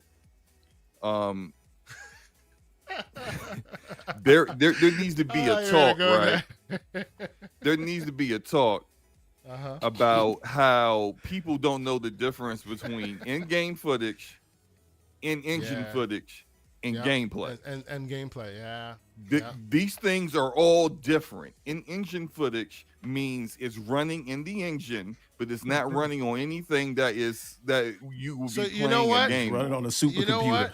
Right. Based on the fact that OBM is the only one playing the game correctly, I will let him speak on it, sirs. Because he's the only one that's been doing it right. So I was just waiting for your highs and lows, and then we're That's going right. to cover Fable later, right? I'm going to pull an audible real quick, because I see you in the chat there, OBM. People asking for your opinion on it. OBM, I will cut off Sonic Slap Slow-Mo. I will cut off Everborn Saga, or Sega, I should say, for the specific conversation. And I will ask you, sir, what did you think of Fable? And what do you think about this controversy of people seemingly not believing that it's real? So, to what Slomo said, I do agree. There's a little bit of a difference between in-game and actual gameplay. But that's the same across the board. Like if you look at like Last of Us, cutscenes versus when you're actually, if you try to pan the camera around when you're actually in the game, it's different, right? Usually people don't miss all that stuff. But I do think that is. I agree with Everborn. I think this is one of the most talented studios technically. The biggest takeaway for me with Fable, because right now I'm kind of I'm waiting for more information about the game itself. But one of the most exciting things I thought was the fact that they got this Forza Tech engine now like evolved to the fact that they got those types of animations, because that looked like there was a boss fight, right? And you're seeing these animations, you're seeing these character models. The fact that they're able to bring that into the Forza Tech engine is really interesting, because that engine is considered to be pretty lean. We know that Playground used to put out open world games every 2 years, and I get it, it's a racing game, but still, like, you are able to recreate different areas of the world within 2 years, open world, because you're able to iterate very fast in that engine. So I think there's some exciting potential, because maybe what ends up happening here between Turn 10 and between Playground and the way they've just kind of evolved this engine, this could be. I'm wondering if this could be like the engine for the other narrative-driven games. If this could be. You're wondering an if RPG this could engine. turn into. You're wondering if this could turn into their version of Decima. Yeah, I mean, like, You said their version of Decima? Yeah. Potentially, yeah, I guess. Yeah, an engine Which that's means versatile not that others can Unreal use. Engine 5, Umbra. Yes, that's Oh, like boy. I don't want that, right? Because like EA made that mistake with Frostbite, trying Uh-huh. to turn Frostbite into their version of Unreal. Well, like they tried to apply it to everything that EA everything, Studios yeah. can make, and it wasn't versatile like an Right. Unreal Engine, and therefore it really kind of hindered, say, BioWare in their Yeah. development of their games and stuff like that. And like Forza Tech is amazing, but then like if you understand how game engines are, and I'm not Yeah. saying I'm a game developer, but I kind of did the research on it. It's just like it's not going to be, oh well, look, it looked great in this kind of game, so it'll work great in this in this completely different genre. Like that's not how it works. Right. You do have to apply it in certain circumstances, and if you're going to try to put it into something that's never, you never used it before, you're going to have to be making a lot of tools and a lot of assets, a lot of making new things, modifying it in order to make it work for those things, and that will take time. Right, That's and going to take time in development. Yeah, and to your point, Sabo, you're not going to use this for Fallout, right? Like, like every or the next Halo, like every engine does have its strengths and weaknesses. Where I was thinking about it more as like, because their studios do have the option to choose their engines. You think about future narrative-driven games they have, like they're going to be, potentially, we'll talk about later, but potentially be acquiring a lot more IPs here soon. There's some, other third-person narrative-driven games they could bring into that, or one of my disappointments of the show, and not by a huge margin, because I really do love the studio, but we saw the glow ups from some of these studios that came in 2018 or later. The one studio that didn't really have a glow up in this showcase was Obsidian. Like maybe, and it doesn't seem like they're doing anything from a game design standpoint where I would think that this, like something like this engine might not fit, right? Like everything you saw there looked like it could probably work in, well, it isn't working in Unreal, a very general purpose engine. So something, maybe a studio like that could really benefit from some tech like this, where they're building out like larger worlds and getting more detailed with their character models. So when you're looking at a face, it doesn't look like, the same blank stare you got in PC RPGs, 20 years ago. So that kind of thing. So this engine, what Playground is doing with this, I think, is a pretty exciting thing. And I do agree that I also do like the tone of the game, and the fact that they're putting their own spin on it. I think that's important. We've seen too many times in the past where Microsoft Studios or Coalition took over. They basically did what Epic used to do with Gears. We saw 343 kind of like get stuck in between this line of, do we just kind of serve the base that wants Halo 3 forever, or do we move forward? It seems like Playground is just saying, what, right off the bat, like they are doing their own thing, and they're kind of like sticking their chests out, and they're not really trying to cater toward, I mean, everything from the character that they focused on to the fact that we get the Jack and the Beanstalk thing. This is Fable in name and maybe in sort of some spirit, but it's definitely not your daddy's Fable, right? But This ain't your daddy's Fable. Right, I think that's the way they're interpreting it. Like as Fable, it's like British fables, British folklore, and I think that's what the missions are going to be around. And I think it won't stop with Jack and the Beanstalk. There'll be trolls under bridges. It'll be At the risk of letting this conversation, we're going to move on, but I want your low light. You had some highlights. I gave you the low light. It was the highlight was Fable, and the low light was no combat. Was no combat for I do need a segment to talk about Avowed, but we can do that. Yeah, after we'll get there. everybody We'll get goes. there. We'll get there. Yeah, we'll get Well, we'll get to I Avowed can make as that well. my Go ahead. light when we can Go ahead, OBM. and then I'll get slow-mo after. OBM, what's your high and your low? Yeah. I do see that. Slow-mo. Let's slow-mo go You first. get yours in, and then we'll get out of here. Yeah, please. Okay, my low was the same as Everborn's the no combat for Hellblade. My high was actually I know what you're and gonna now say. I can't say the name, but hold up. Clockwork. Yes, thank you. Clockwork Revolution. Revolution. Yes. Because I was like, I had it in my head earlier when we started this segment, and then like Yeah. after all the talking, I just completely lost. But yeah, that completely came out of left field for me. I knew NXL was working on a game that was different than what they've done previously, but I wasn't expecting that. And that really, like, literally, that became my favorite thing of the show, because it was such a surprise and something that I wasn't expecting. It looks awesome. Of course, it's very early, and they didn't even say, like, when they talked about, like, you get to the end and hear about like release dates and release year, they were just like, yeah, we'll let you know, so it's just, I mean, it's not coming anytime soon. But Spencer was what playing they've shown it so fully far is, last year. Spencer was playing it last year, so there is at least hope that it's somewhere in production. it's a see, playable Slow-Mo, build, yeah. Slow-Mo, you said that it's like, I don't know, because it feel like a lot of that felt like is kind of like really realized, Yeah, right? A it's lot done. of that felt like, And that's I a felt like I year got old of footage too. Right, but I did feel like I also got a clear understanding of the gameplay. Yeah. What it would be, what Yeah. the world looks like. Everwild, And it I is feel not. like you got to It be, is- But focused. it's still very much an RPG, because they came out on Twitter later on and said it's still very much an RPG, like the way we like to make them. I just feel like if you're not even comfortable putting a year in, we're looking at like 2025 at the earliest. And I would say that might even be, I mean, of course we're all speculating here, but that might even be pushing it. Like, like it might be a 2026 title. Regardless, like, just seeing it and seeing that this was something that, like, it gave me kind of a little bit of those BioShock Infinite vibes with the art direction. The Winter Shoulder. Love that name, by the way. Winter Shoulder. Yeah. Says, Look, man, look. It says it Singularity looks plus awesome. BioShock equals Clockwork Revolution.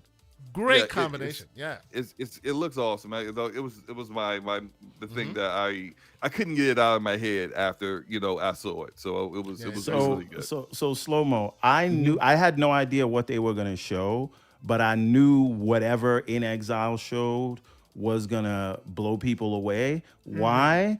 Because of all of the smack they talk on Twitter. Oh, at yeah. every show. Every absolutely. show there's about. You have to be on their Twitter account. Their Twitter account is a must read. Their Twitter account. They about that They smoke. should take over Absolutely. Microsoft advertising, honestly. Like, I agree.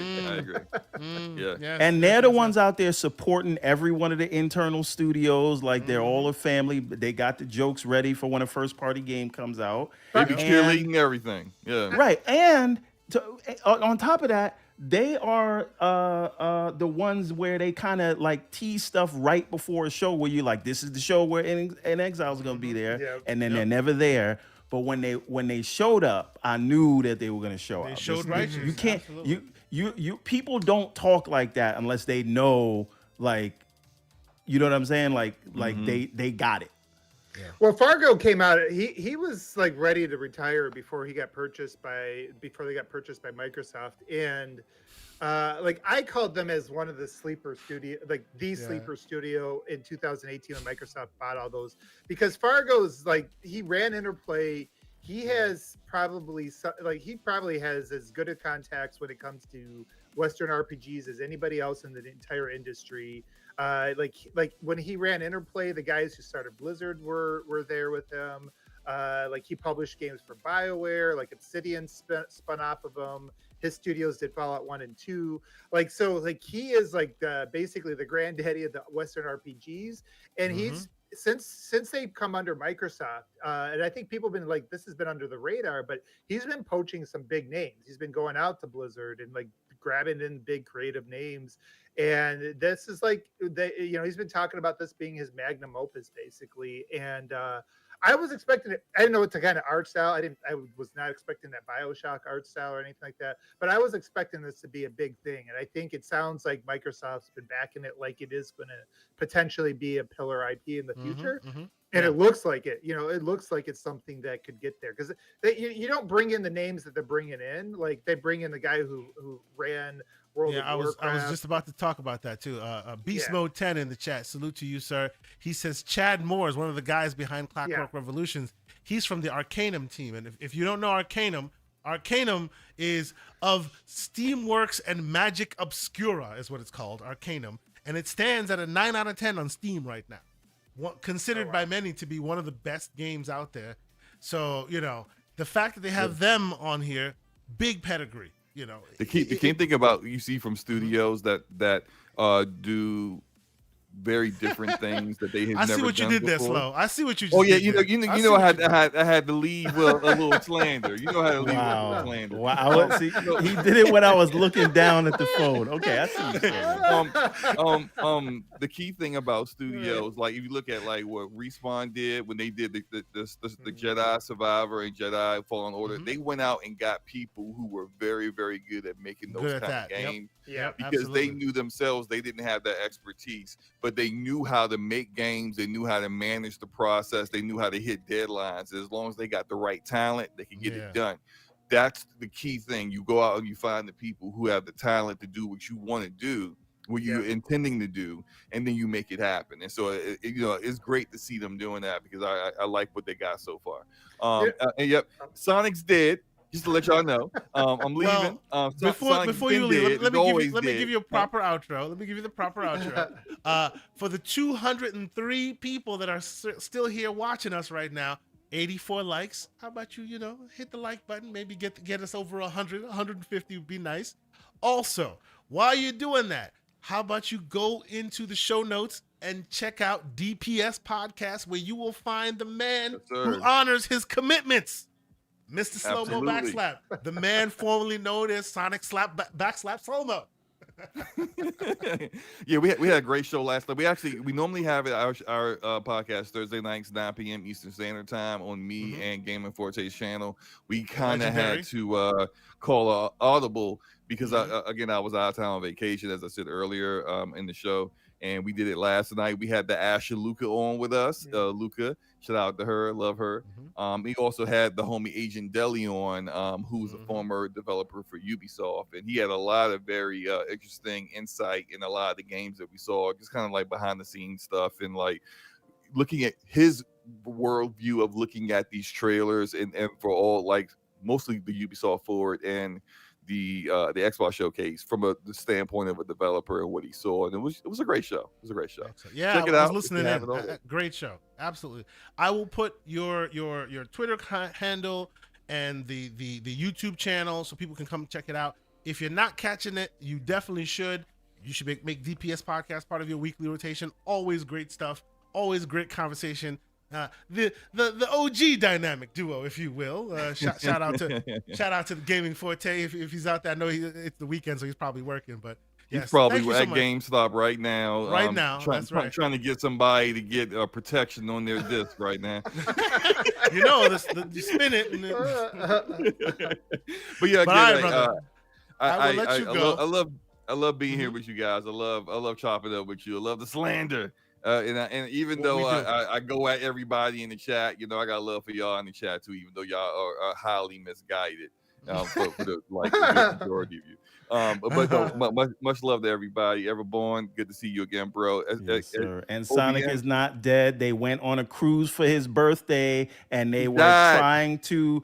It was like a pretend thing, and you had to find out who did it. Nobody killed Sonic. It was a birthday present. He gets murdered. I turn the game off. That's all I need to see. I screenshot it. And I'm sorry. That picture shows none of that context. All we see is his dead body. And you know what? It was a celebration afterwards, as far as I knew. When he died, they had cake after that. They popped champagne. It was like, good, he's gone. Anyway, it was literally a murder mystery inside of the canon where moving along. Definitely moving along. Oh yeah. OBM, we gotta do lunchtime with Slow-Mo next week. Yeah, that sounds good, man. Awesome. All right. All right, gentlemen. I'm out here, guys. Take care. Slow. Yes, Talk soon. Have a good one. Thank you for being here, brother. We'll talk soon. Monday. Happy Father's Day, sir. We'll talk soon. Later. Oh yeah, absolutely. Yeah. Happy Father's Day to you guys too. Yep. Later, man. Thank you. All right. So yeah, Father's Day is the holiday that no one remembers. but Mother's Day has like $1 billion marketing We campaigns. are not gonna go down that path, sir, because that'll turn into a different conversation. The path where you get a tie and socks While- every year. That'll turn into a different conversation. While I agree with you, moving on, sir. So, in addition to all the stuff we saw, obviously, as soon as the showcase came and went, Booty and a whole bunch of other folks were making the rounds, talking to people, making themselves known, pressing the flesh, as it were. And in this Axios interview, a lot of interesting nuggets were dropped. In addition to the fact that not only are they still very much looking at their hands-off approach as this show is being used as a vindication to their hands-off approach. They're still very much, because the back and forth was, hey, why aren't you guys being a bit more aggressive and making sure you're hitting timelines and this and that? And they're saying by the very nature of how the showcase was received by all folks, right? Whether you're a PlayStation gamer or Xbox gamer or whatever, by and large, it was received very, very well, right? And not only is that then speaks to them as a vindication that their method for wait until you're ready is working, which we can talk about that. In addition to that, we also found out that they now officially are no longer supporting the One X and the Xbox One. Instead, they're leveraging the cloud compute for future games that they will then be able to play. I will start with you, OBM. What were your thoughts here? We haven't seen Matt Booty out there a lot, and so whenever he does show up, it is quite notable, and he had a lot to say. What did you think of what he had to say and all these things here? Yeah, finally came out of hiding, right? Like, I think he had to wait till it was the right time to do it. But it's interesting. Some of the things he's saying are things that I've been kind of trying to say, but a lot of times it gets misconstrued. Like, if you have this perspective, you kind of understand. Not that I think I understand all of game development, but I at least have some ideas about it, right? Like we're kind of close enough to the industry to know how long games take. And also kind of, we've seen the ups and downs, the ebbs and flows. Like, we've seen Microsoft as this company that decided they're going to cut everything that wasn't making $1 jillion, like Halo, and was basically being run from the boardroom, from the accounting room, rather than from the creative side of things. So we've seen that side of Microsoft before. And I think, one of the things that to keep in mind, as like Microsoft's kind of struggle, I guess you could definitely call it some growing pains, like some time trying to prime this pump. There is a flip side to them kind of like still trying to give these studios room and show all this diversity. We know, like, Phil Spencer's not going to be there forever, and he's not really the one making the final decisions, and it's not even Satya Nadella. It's like their investors making these decisions, and I think what they're trying to do is prove that, hey, this is the right method for running this division moving forward. Like, you can bring in somebody that's going to be really hands-on, that's going to like really maybe streamline everything, get limit the amount of variety, limit the amount of games that like don't move the needle in terms of sales and things like that. But like, look at the energy you get from this, right? And so I think they're trying to sell this vision of it, not just for themselves, but I think for like just Xbox and the promises they made to these developers going forward. So that's kind of like what I look at. Like, he was talking about the 4, 5, and 6 years to get these AAA games going. You do the math for when they bought these studios, that basically says, hey, now is about the time, right? So like, I guess the gist of it is that, there's been gaps, it's stuff that sucks for, people that have been on the platform for a while. Like, the fact that they got there is not really, yours or my problem, or most fans. But I think now that they're finally ready to turn the corner, they're willing to kind of address some of those things, right? Like, why it was taking so long. And look, like, us giving them creative freedom is why you get some of these crazy ass ideas. Like, why Compulsion can come out there with some, art style that you haven't seen before and stuff like that. So and Obsidian could make Pentiment. Yeah, like all of it, like that stuff. Well, like you guys remember back when the 360 went under Windows in 2006, and then they cut FASA and they cut the studio that made the RTSs. I can't remember their names. Who was it that did Halo Wars? World's Edge. No, back in the day on the 360. Oh. You know, when they started cutting studios, you know, they cut Digital Anvil, they cut FASA, they cut a bunch of studios that basically they're like, well, why? Like all these studios together don't make as much money as Halo, and so they streamlined that. And I think what Microsoft's what Spencer and Booty are trying to do now is prove that you know, for what we're trying to build, you need all this variety. You need to give them time. You need to let them make some mistakes.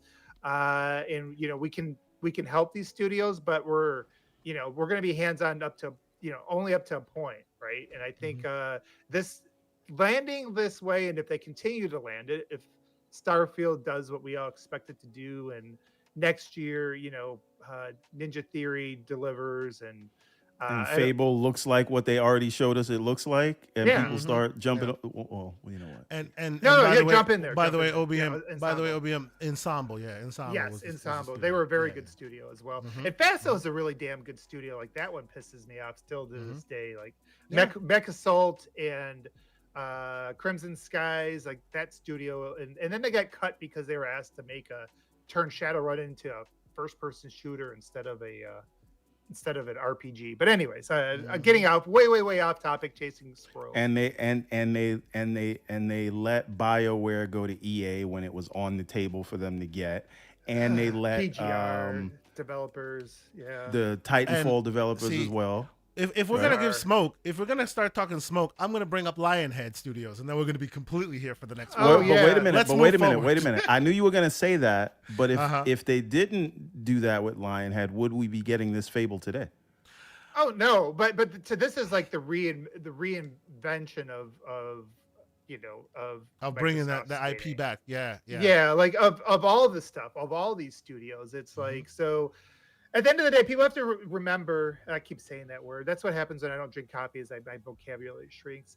Like people have to remember that the investors that sit on Microsoft's board are really who's going to make the final decisions on anything that ends up happening. And so right now, Booty and Phil are trying to sell to everybody so that Satya can sell to everybody that you need this variety. You need to give these developers space to do cool things. And so now we just got to hope in the next 2-3 years that they do really cool things and that they land some of these things, and some of them just go places and just prove their philosophy was right. In the middle that you are, like Phil said, you hear the difference in philosophy. You know, Sony comes, there's studio heads come out there and say, you know, we all shoot for 90 Metacritic, and you know, Phil comes out there and says we're going to have more 70s in the future.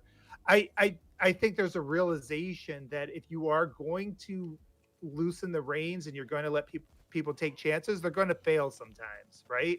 Like Redfall. Now Redfall was kind of directed from old ZeniMax, but it was at the end of the day Arcane trying something different, and they'd absolutely you know face planted off that. But then we also look at something like Grounded. That was something way out of left field, and that was a success, right? And so you know, you can't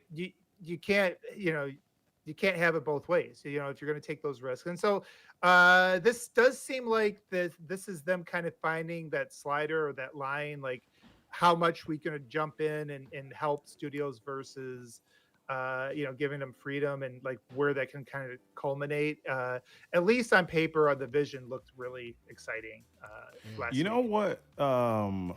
what I think is a like, and this is like a super old game, but it came out after, like when they were in rebuild mode of a game where like they let, small game, but remember the Battletoads like remake?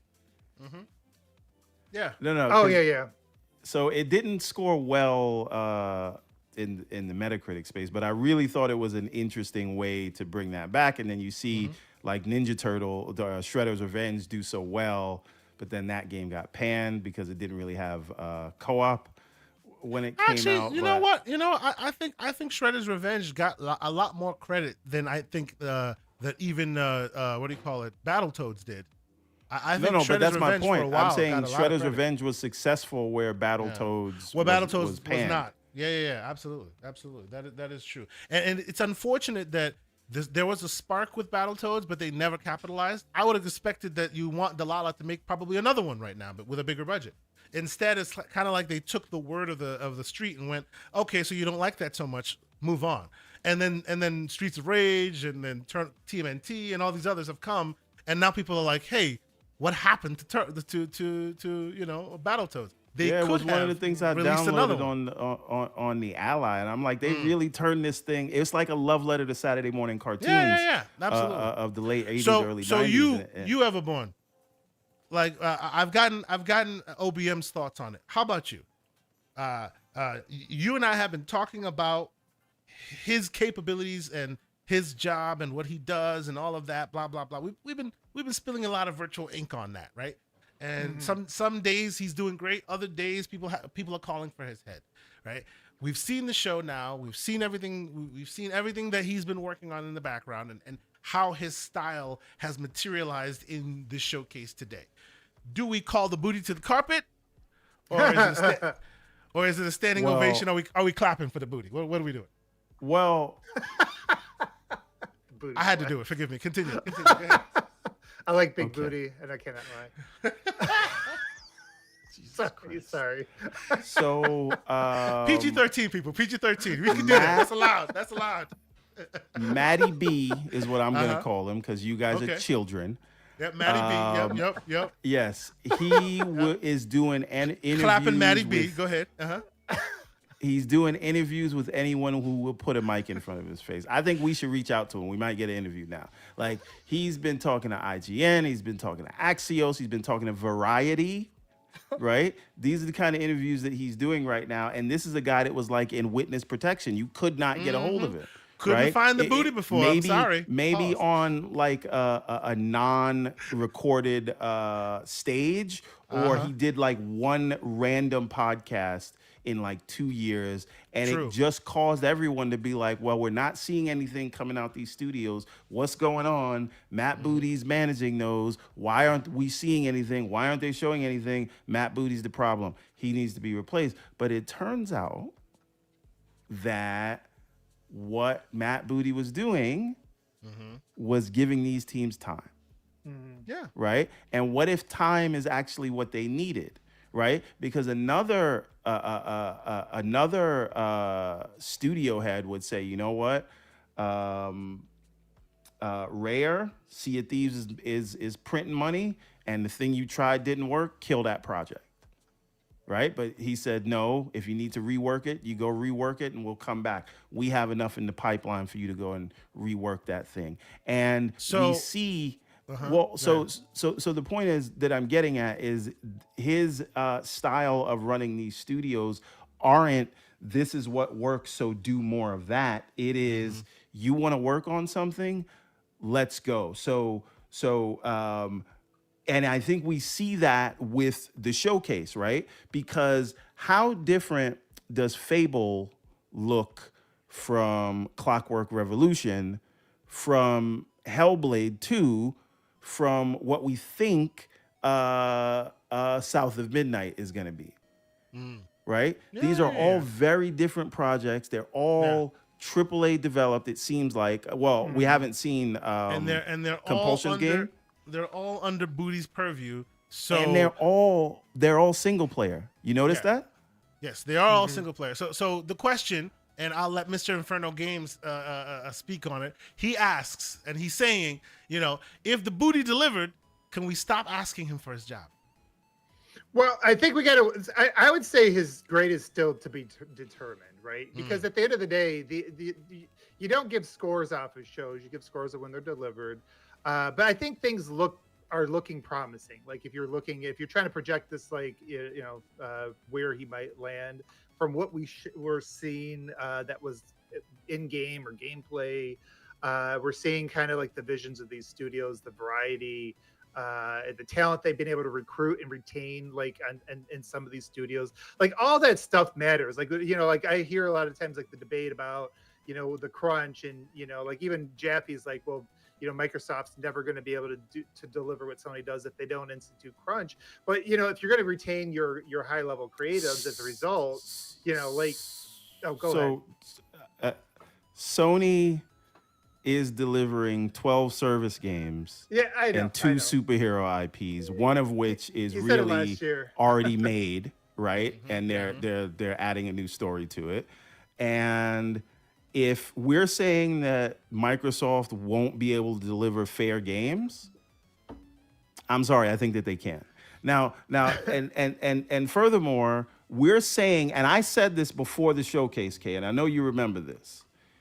If we actually see there's the idea of accepted and perceived truth versus actual documented truth, right? So if we look at since 2019 till today, the last 4 years, Xbox Game Studios, what have they released and how were they critically accepted? Before we say he doesn't know how to ship a game. Not bad. No, yeah, not bad. I mean, under his purview, Microsoft has won the publisher of the year. Yeah. Under now, his purview. 2022 is obviously a black mark, but I think there's some other things going on why we think they were one delayed on top of playing like a mouse. Right? I think it was a combination of the two. Yeah, there are reasons. We can leave the context for the context's sake. It could be ABK, it could be whatever reason, but for whatever reason, 2022 was a black mark. Even Phil Spencer and them acknowledged that in their various interviews. But what cannot be denied is, if you are one of those who holds Booty's name critically, in this instance where the game showcase was very successful, and by how successful, if you look real quickly on the screen here, you'll see how successful. It was within the E3 time frame that we've come to know. It was the most successful show, second and only by the Summer Game Fest itself and then Ubisoft Forward. But yeah, a lot of people watched it, and if we are to take the people in these Twitter streets seriously, and if it's not releasing correctly, blame Booty. This showcase was a banger, and that's credit to Booty. That's a fair assessment, no? Yeah, no, I think it's fair, and I also think just to add on, Kay-Sante, there's some more nuance to it, because I think a lot of the conversation people don't realize, he took over in 2018 when basically Phil finally got elevated his position, like late 2017, and their cupboard was bare, right? They had to restock the cupboard. It's like like somebody taking over as a GM of a sports team. I'm sorry, forgive me. Oh, G May B says the showcase was absolutely bootyful. I'm sorry. I had to do it. Good job. Yeah, that's a good one. But the cover was bare. It was like taking over a sports team with bad contracts and like no real talent. And the 3-4, the thing that I think gets, I think where a lot of the reputation and everything about Microsoft Gaming, their studio management, a lot of it gets tied to 343, rightfully so. 343, obviously, by their own admission, by the fact they blew it up, is did not achieve what it should have achieved, was not run well. But I look at a lot of the problems that studio had were kind of built in over the course of over a decade.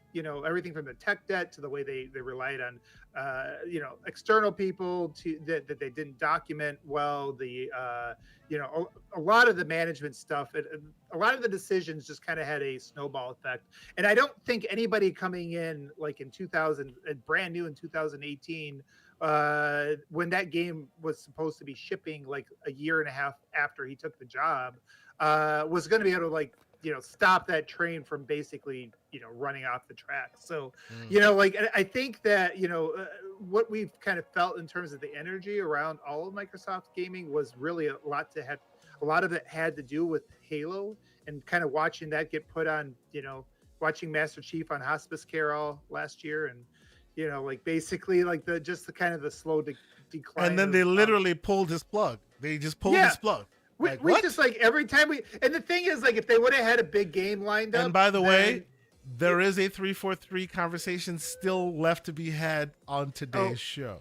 So we'll get to that one. I'll leave that. I'll leave that. Yeah, But we'll get you to know, that one as I just think that really that formed the narrative for Microsoft, because they didn't have any big games lined up to break that narrative. And you know, in you know, to Booty's point, you know, like in order for them to have had big games to break that narrative last year, they would have had to probably put out games in 3.5 to 4 years, which just isn't, especially over the pandemic, wasn't going to be a realistic thing to do. So I get you. Okay, let us move forward with more of the stories, but because we are children here, we are man babies here.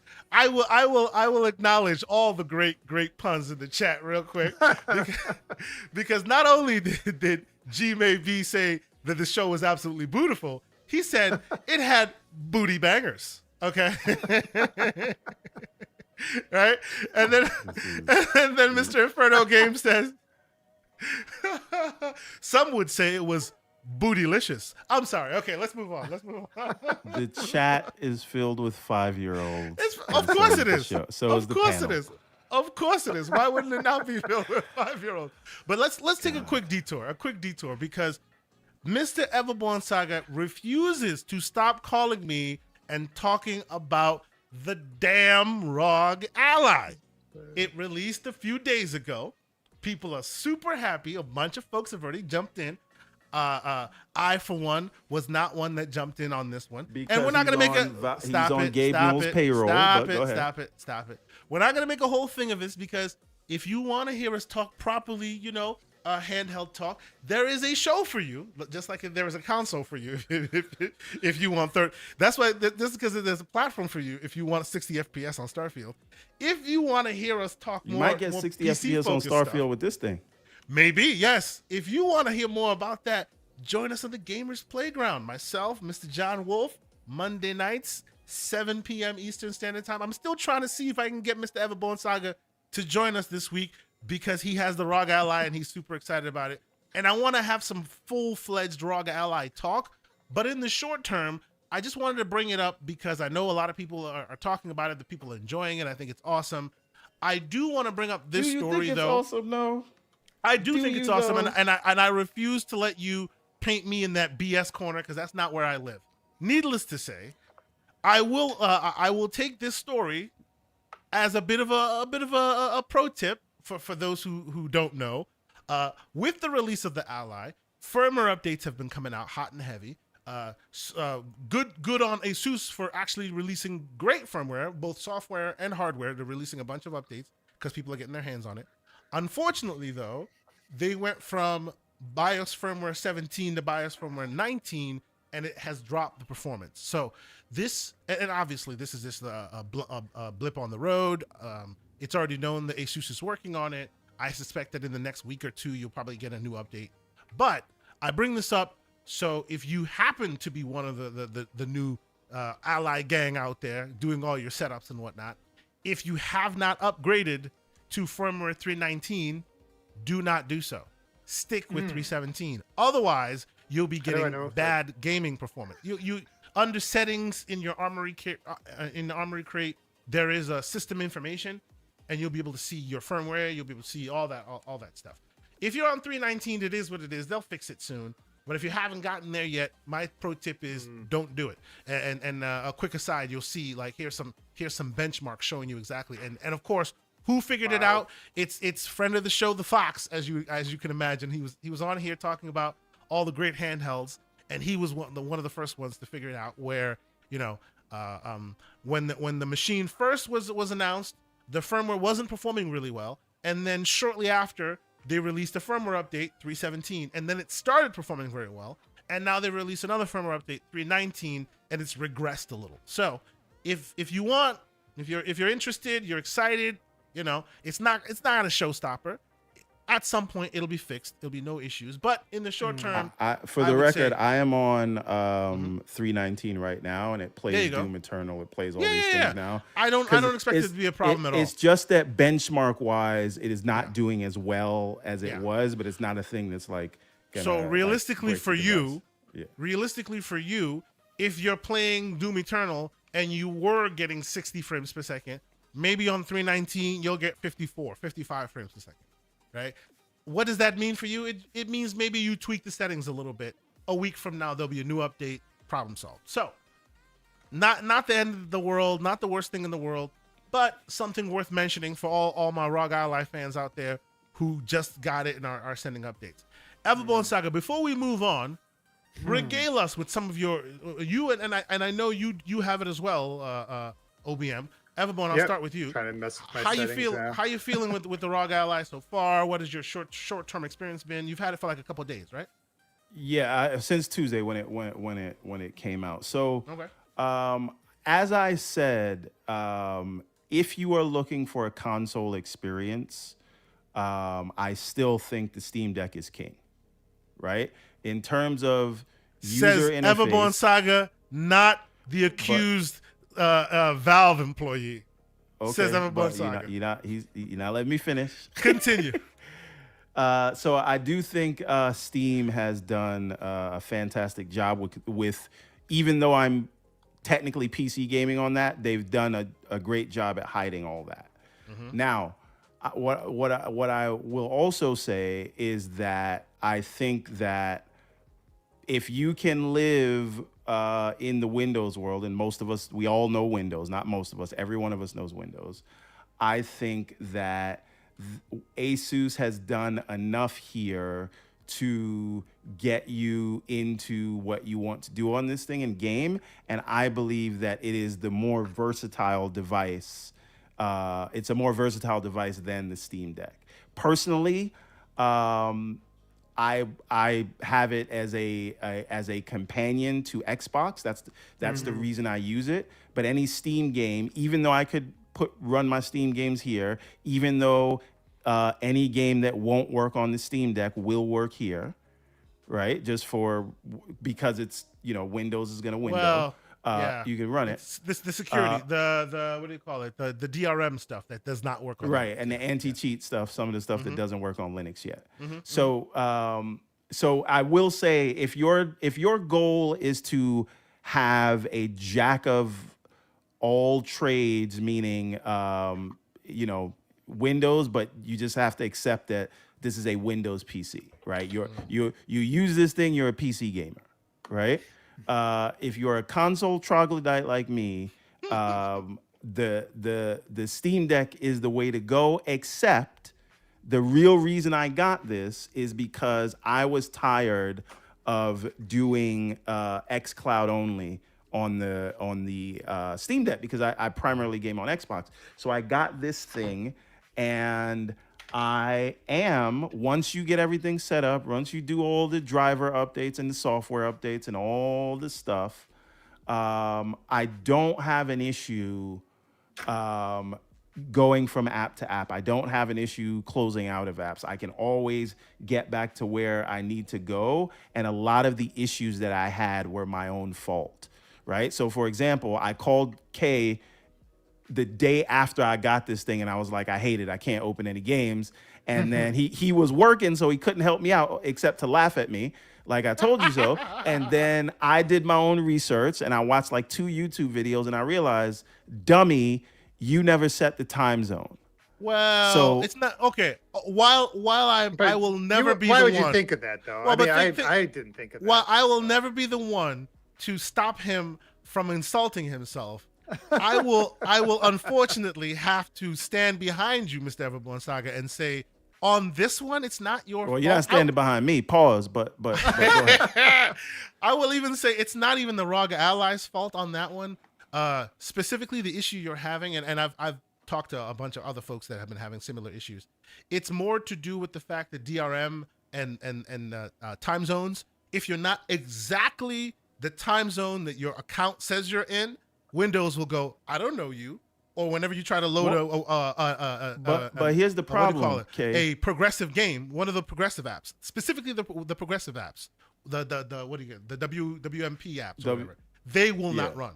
The other ones will, because So- it checks authentication before it loads. So it'll show you the splash screen and then go away.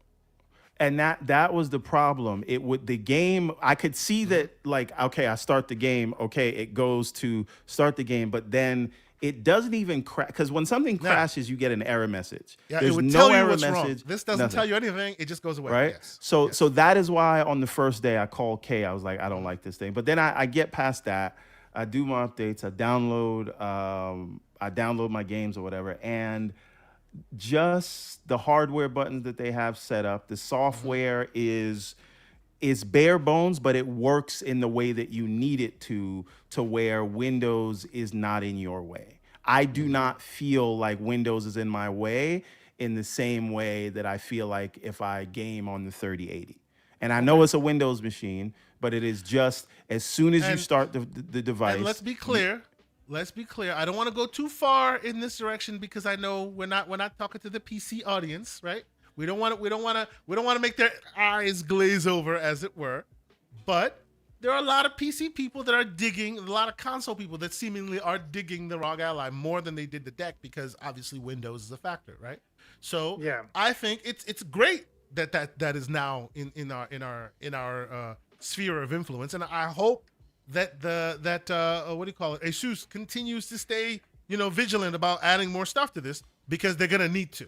Well, let me just add another thing, and this is not the fault of the ROG Ally, because we all know my ultimate goal is to shame Xbox into. I see you. Well, I was To gonna- shame yeah, Xbox we're into going. making their own handheld, like an actual Xbox, because even though like Xbox first party games have cross buy and cross play, Yep. They don't all non have it. first party games don't have that. And they Yes. may, some of them, very few have cross play or it's cross saves. Almost none of them have cross buy. And so, I like what I would love to play on this thing right now is Diablo, which I bought on Xbox. And for the Well, next soon. 2 weeks, it's not Soon. first party, right? Yep. But I And cannot play it on this and thing. I'm a double dipper. But But you don't double dip with $70. But I ain't double dipping at $70. I'm sorry, Yeah. it ain't going down. Nope. Right, Nope, but nope. hold on. Here's another one. I want to play Jedi Survivor. That's not cross buy, so I can't do that. Actually, right? I would wanna play- recommend Jedi Survivor specifically. Don't even bother installing that on a handheld.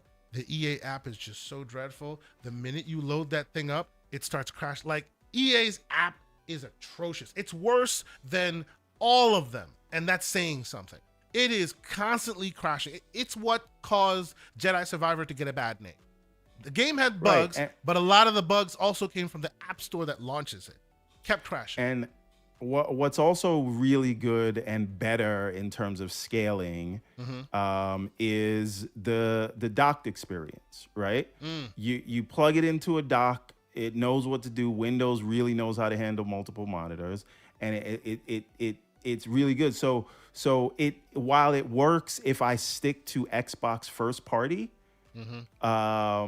it is not the handheld that if as an Xbox gamer, it's a great device for first party, but everything else and all the games that I buy, I want to play them here. Just like if I buy a game on Steam, I can play it on the deck and then I can play it on the big PC, and there's no issues because it's the same ecosystem. You're still running PC games. With this, it's like it is a handheld Xbox experience, but the difference between the console and the PC stores are the thing that is holding this thing back from being great to me. But as a first party device, like it's fantastic. It's what I expected and what I wanted. We will talk more about this on the Gamers Playground. Hopefully, Everborn, you can join us Monday night, 7 p.m. Eastern Standard Time with myself and Mr. John Wolf. He also has an ally. He's been going through crazy projects, doing a whole bunch of emulation things. We're gonna have a really good breakdown and show tutorials on how to do stuff. So come check us out, 7 p.m. Eastern Standard Time, same channel, Monday nights. Let us move forward. And by the way, I will also myself and Everborn Saga. We make jokes. We go back and forth. I didn't end up buying an ally. Salute to you, Aaron, in the chat. He said exactly why I didn't do it. He said I would love to get. He would get an ally, but he's got a deck, right? And early on, after some benchmarks and after a lot of the hardware was put through its paces, it was, to my understanding, that the ally is more a companion piece to the deck rather than a replacement to the deck. And because of that, it changed the equation for me, and that's what made me not want to get it. I don't know that I would classify it as that though. Well, right? So I will tell you why I classify it that way. I classify it that way because even today, 2-year-old chip compared to the newest chip on the market, where it lives, it beats it. If you want to be a replacement to the deck, you must beat the deck, and it doesn't beat the deck. But wait a minute. This is the problem. Let's not do this. We're gonna argue, and it's gonna be a 4-hour podcast. No, we're not gonna argue. I'm just gonna say I'm just one giving thing, you 'cause my you're point. No, leaving it- I gave you. I let you have yours. Now I'm taking mine. My point is, if Tell the whole story, if you are a person who's on the go, right? If you are a handheld gamer, I'm not that person, and neither is Everborn. Because we play our handhelds home. We don't really take it on the go like that. But for its use case, which is take it on the go, the priority is battery. More than anything else, the priority is battery. That's what these handheld devices live and die on, right? Battery in the field. So people want 60 frames and they want the longest battery life possible. And they're willing to take resolution concessions to get there, right? This check device. has clear, ladies. Oh, and stop gentlemen. it. Stop check it. is clear. This device, The for eagle me, has landed. stop it, because you're the one who even said that the deck is better. This but- device for but- me, let me look. If we don't speak on this, people don't understand, and they use I know, the but wrong you are parlance leaving to out say key it. facts in the point you're No, trying I'm to make not. to I'm lead trying, people to but you're believe not, a certain thing. But you're not letting me make my point. So how do you know I'm leaving key points out? Because you keep moved on from interrupting me. the first point, and now No. you're making a different one. All So go I'm ahead. saying. Oh, go ahead. I will all- rebut, and then we'll move on. Sure. All I'm saying, you know, he likes to argue with the technologist, and then he calls me when he has a problem. Anyway, all I'm saying is, I'm just waiting for you at to the finish. end of the day, if you want to replace the device, you have to beat the device. And unfortunately, because in the handheld space, right, the game, the game in town, the biggest game where everybody, where it all matters, is that 6 to 9 TDP range. That's the sweet spot. No, 'Cause you are making it I that am- because that's I where am- the Steam Deck okay, wins, and so no, now you're saying no. that's the whole battle. Okay, but okay. that is I'm not the whole battle, okay, sir. Do you want me to mute you again? Because so See? said the fox. See what he's doing? So says the fox. So says the fox, and so says Russ from Retro Game Core, who are pinnacles of review of handhelds. I go to them for my You knowledge. cannot play a AAA game at at those TDPs. Yes, you can. Not That's at the my performance point. you You see? need. No, See, you cannot. And he made my point for me by arguing with me. You can't do that on an Ally, but you can on the deck. Because they You tuned can't. it You for cannot. lower You cannot TDP. do it on deck. You left right. out the 15 We and will 20 argue- 25 watt we will TDP argue because this. you know that's where the Ally wins, and that's No, why but- you didn't mention it, sir. No. The 15 watt TDP is where the Ally starts. It's where the deck ends. That's the You reason have why the 20% Ally is better. higher performance at 15 Stop it. See, so watts, and I then will it's argue even more at 25. I will argue with you about software development later, even though I know as much about it as you know about hardware. Let us continue, sir. Let us move on, because I don't like the argument. I do think just real quick. You know what? I'm getting. I'm listening. We're gonna I'm find listening. it. Go ahead. I do think and- you kind of uh-huh. did, like none of that. All this, by the way, all of everything you guys are just talking about went right over my head. I was like, kinda Okay, glazed okay. over. But like, I think there is a different audience to talk about this ROG Ally with, and I will. We're just- completely ignoring the people See- that want to play native See, Game Jared, Pass, see right? Jared Well, Bishop? Completely I agree with ignoring you. that, No, because no, it's hold all on. about the one area here's where what I wanna the show Steam you, Deck like- wins. Here's my Game Pass persona, and here's my Switch screen. I'll just say that my initial impressions of this thing, if you want to play Game Pass on the go, Yeah. like the sticks feel good. I'm going to give you Yeah. a non-technical thing. Oh no, The it feels I'm great. not a PC It runs gamer. great. I mean, it just won't gotta- run for a long time unless you're playing something like like playing something like Vampire Survivors. It you'll won't have run to for a bring long time. battery pack Yes, or that's plug it in. this is Yeah. the key. And he says it's me. No, everyone that plays on a mobile handheld device, your The screen battery is is your really nice, private though. is your primary point. right? That's pretty. That's If pretty you're talking, substantial. and if you're talking 15 watt TDP, you're talking plugged in or battery pack.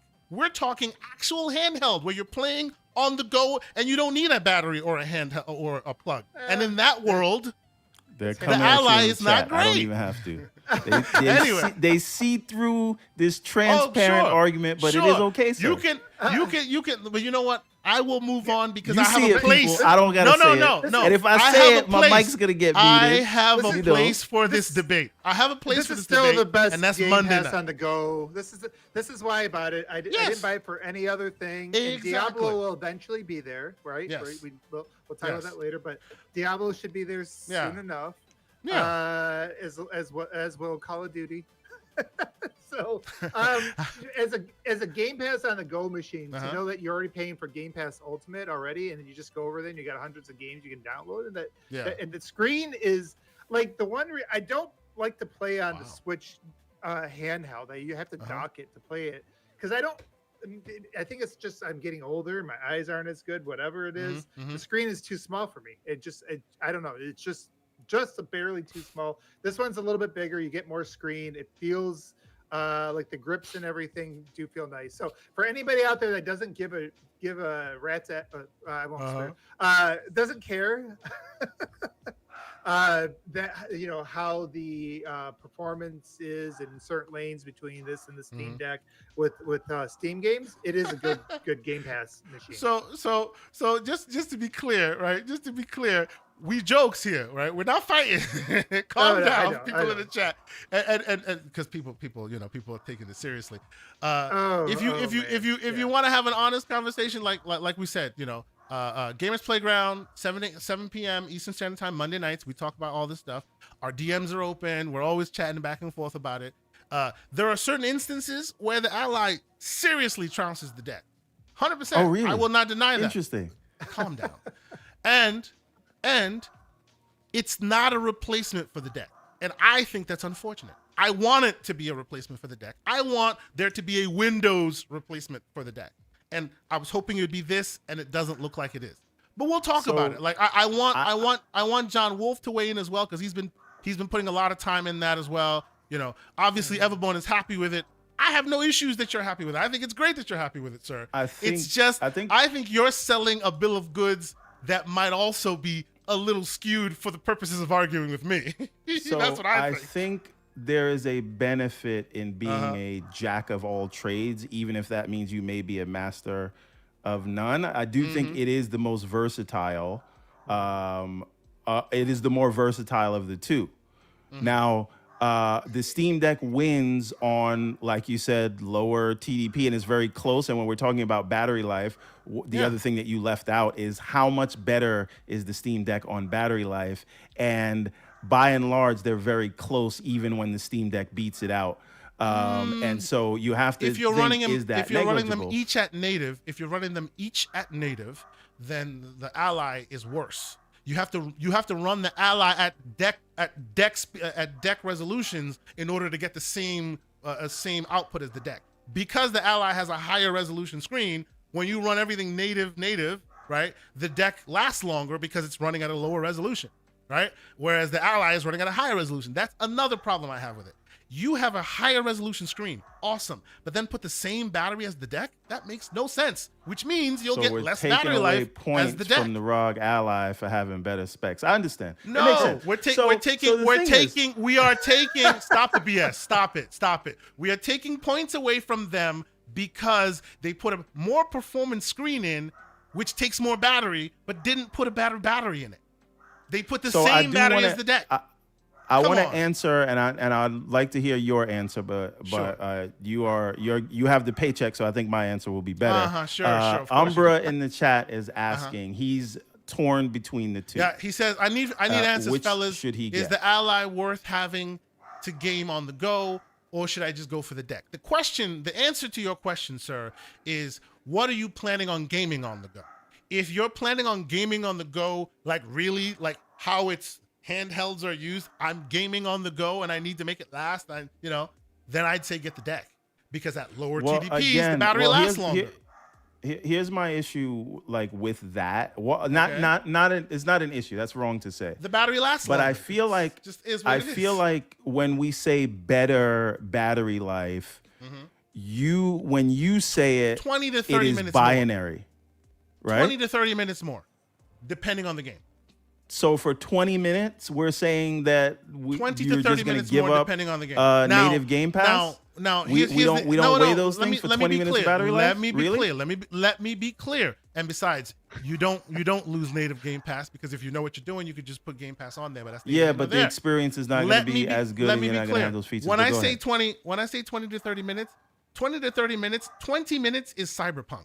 You're not playing Cyberpunk on this device because it is a really performant game. It'll suck. You'll literally watch your battery just go, right? The where you want to play this is more indie titles because they use less resources, and as such, you can sip your battery longer. You can change the resolution. You can change all of that and make the battery last longer. So again, directly to answer the question that Umbra's asking, you have to ask yourself: is your priority Jedi Survivor?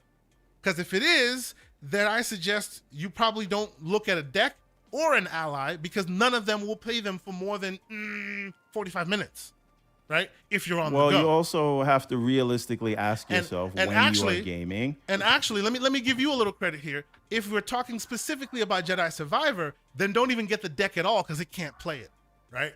The ally can play it a little bit. It can go about 40 frames per second, but that's at higher TDP because then, of course, you're outside of the range that the Steam Deck can do. And when you are outside of that range, that means you better have a battery pack or you better plug it in because it won't be good on battery.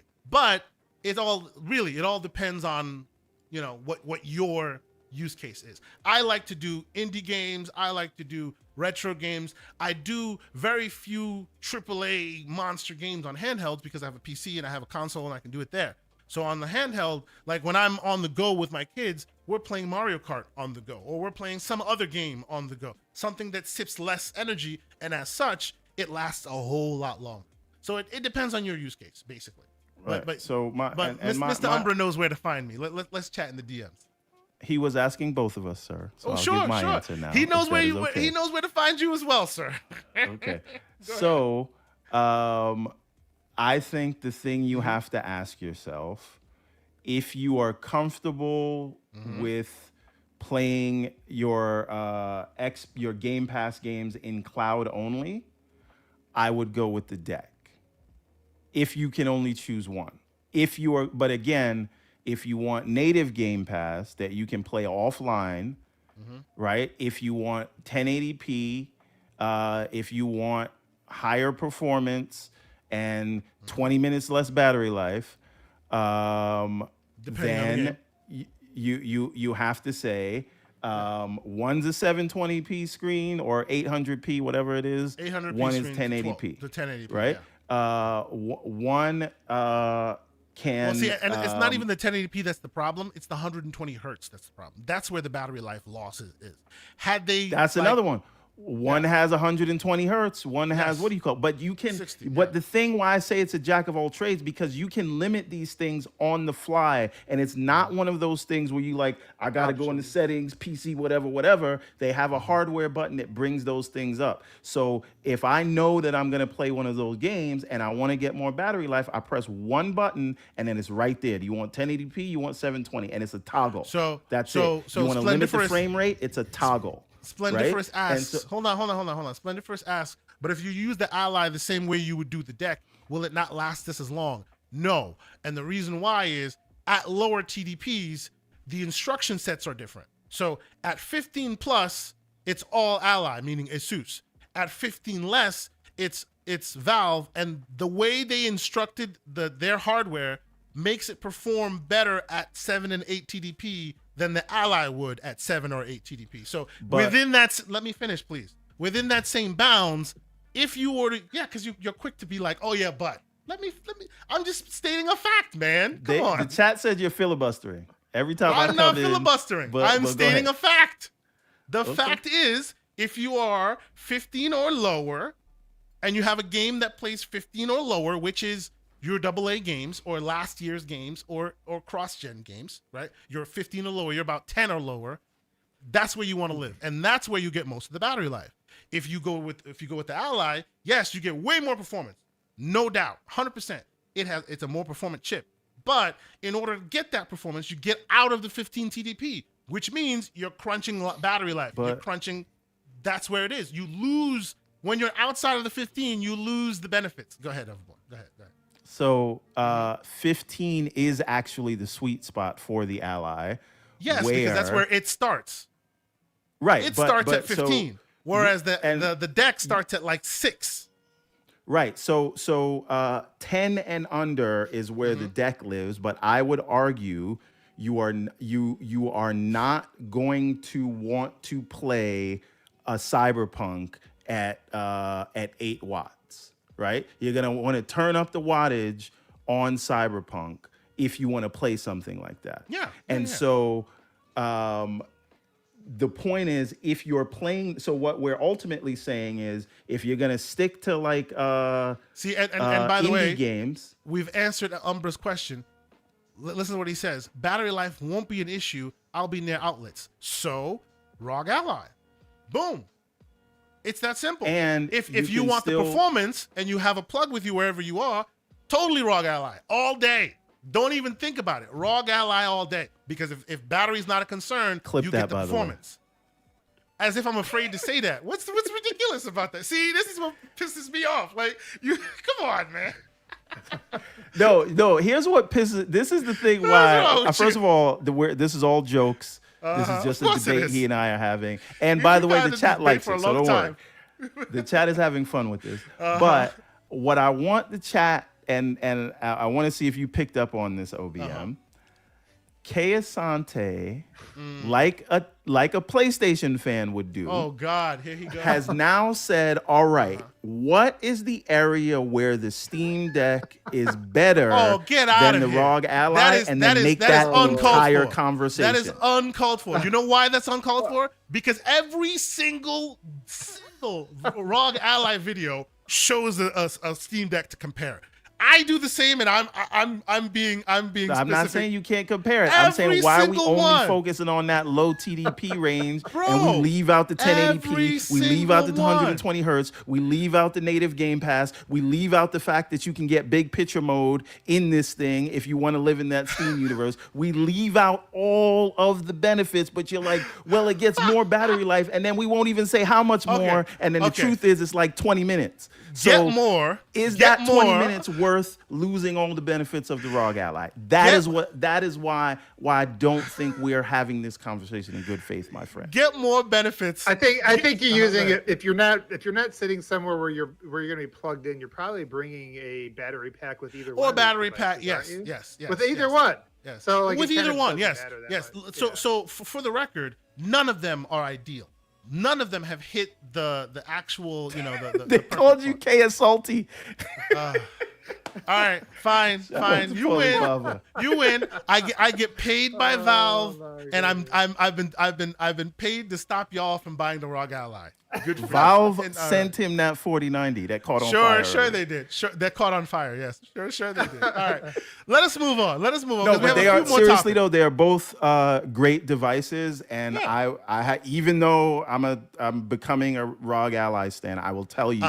That he's becoming a ROG Ally stan while still hating PCs, but that's weird. Okay, absolutely, and that's the beauty of the ROG Ally. That's why I love it. It makes my PC racism fly away, right? Ooh. But what I'm saying is, you do realize somebody will go in there and cut out the PC part and says it'll make my racism.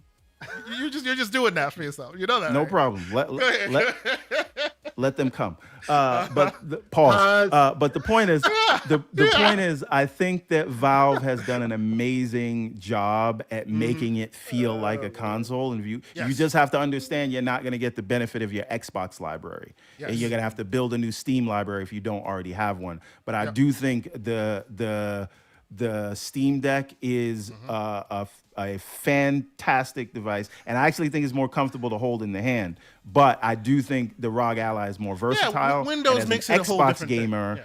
Thing. It has benefits that warrant choosing it over if you could choose one. See, but if you get both, I would get both. You know what's unfortunate to me about all this? I feel like Asus is benefiting from what Windows does without themselves earning it.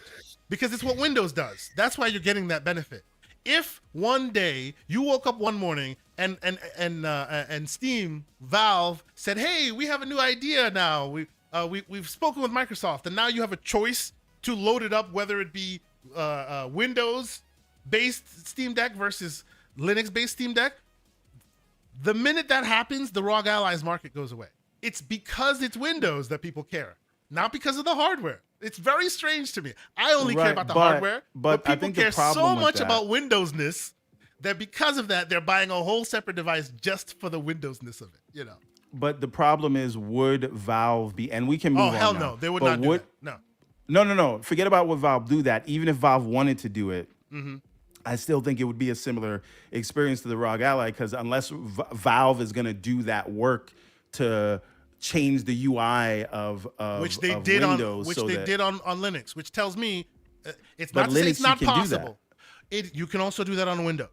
You can also do that on Windows. Yeah, That's the but not point. really. Because most people don't. People think that it can't be done. It's done in enterprise all the time. There are so many Windows devices I use that would never show you that it's Windows because they change everything, right? They just don't do that on the consumer side. I think that that is the basis of why I'm somewhat disappointed with the Ally. I want someone to take as much attention as Valve did to their walled garden and make that walled garden in Windows. But let's move the forward. only Let's move person forward. that can do that is Microsoft, and I Microsoft know, would have I to know. allow what you're talking about. But anyway, They allow what they're we talking can- about just with licensing. It's just only in enterprise, never so far not in retail. But okay. Last point, actually, Dreamcast, same thing, right? They took WinCE and they changed the front end. That's been done for years. I don't know why people don't do But it that anymore. was working with Microsoft to allow them to do it. And Exactly. the question is, if Microsoft would have to allow it, and if they would allow it, then they would probably build it themselves. But anyway, I don't know about build it themselves. They've been allowing things that they don't build themselves for a while now. They want others to R&D, but okay. but not this. Speaking of Microsoft, let's move on because I have two more stories that I want to talk about, and I don't know if you want to talk more. I don't know if you want to regale us with more ABK stuff because we're kind of waiting right now, right? All right, what are the two topics, and then we'll ask the chat what they want to hear. So, okay, first and foremost, I want to talk a little bit. I want to bring a little bit of conversation about the Xbox working with People Can Fly because I think that's cool. I want to know what that's about. And because we have OBM here, and every time we have OBM here, we somehow always end up down that path. I want to talk about 343 and the fact that Halo is still in the zeitgeist, in the conversation, but it may be going the initiative route, aka they may be outsourcing other studios to come fill the gaps in. Which one you guys want to talk about first? Because I have a feeling that Halo one takes a while. Well, what does the chat say? But I say we go. PCF should be pretty clean, I think, right? Okay. But Yeah. Okay. All right. So for People Can Fly, I think they're gonna be working on. They're gonna steward the Gears collection. That's what I think it is. You think so? Okay. Yeah. I think that they've already made a Gears. I think that the big game that they did with Square that they still didn't get paid for yet. Yep. Outriders was like very Gears inspired. And I think because they didn't get paid from Square yet, they might be taking a job like this 30 to 50 million. And a budget like that will get you a launcher with all the Gears games and them all ported to, what do you call it? And hopefully some of them have new coats of paint on them and they're upgraded to UE5 or at least UE4. I don't know how that upgrade path works. Question for you and the chat, and I guess that to you, OBM, and the chat.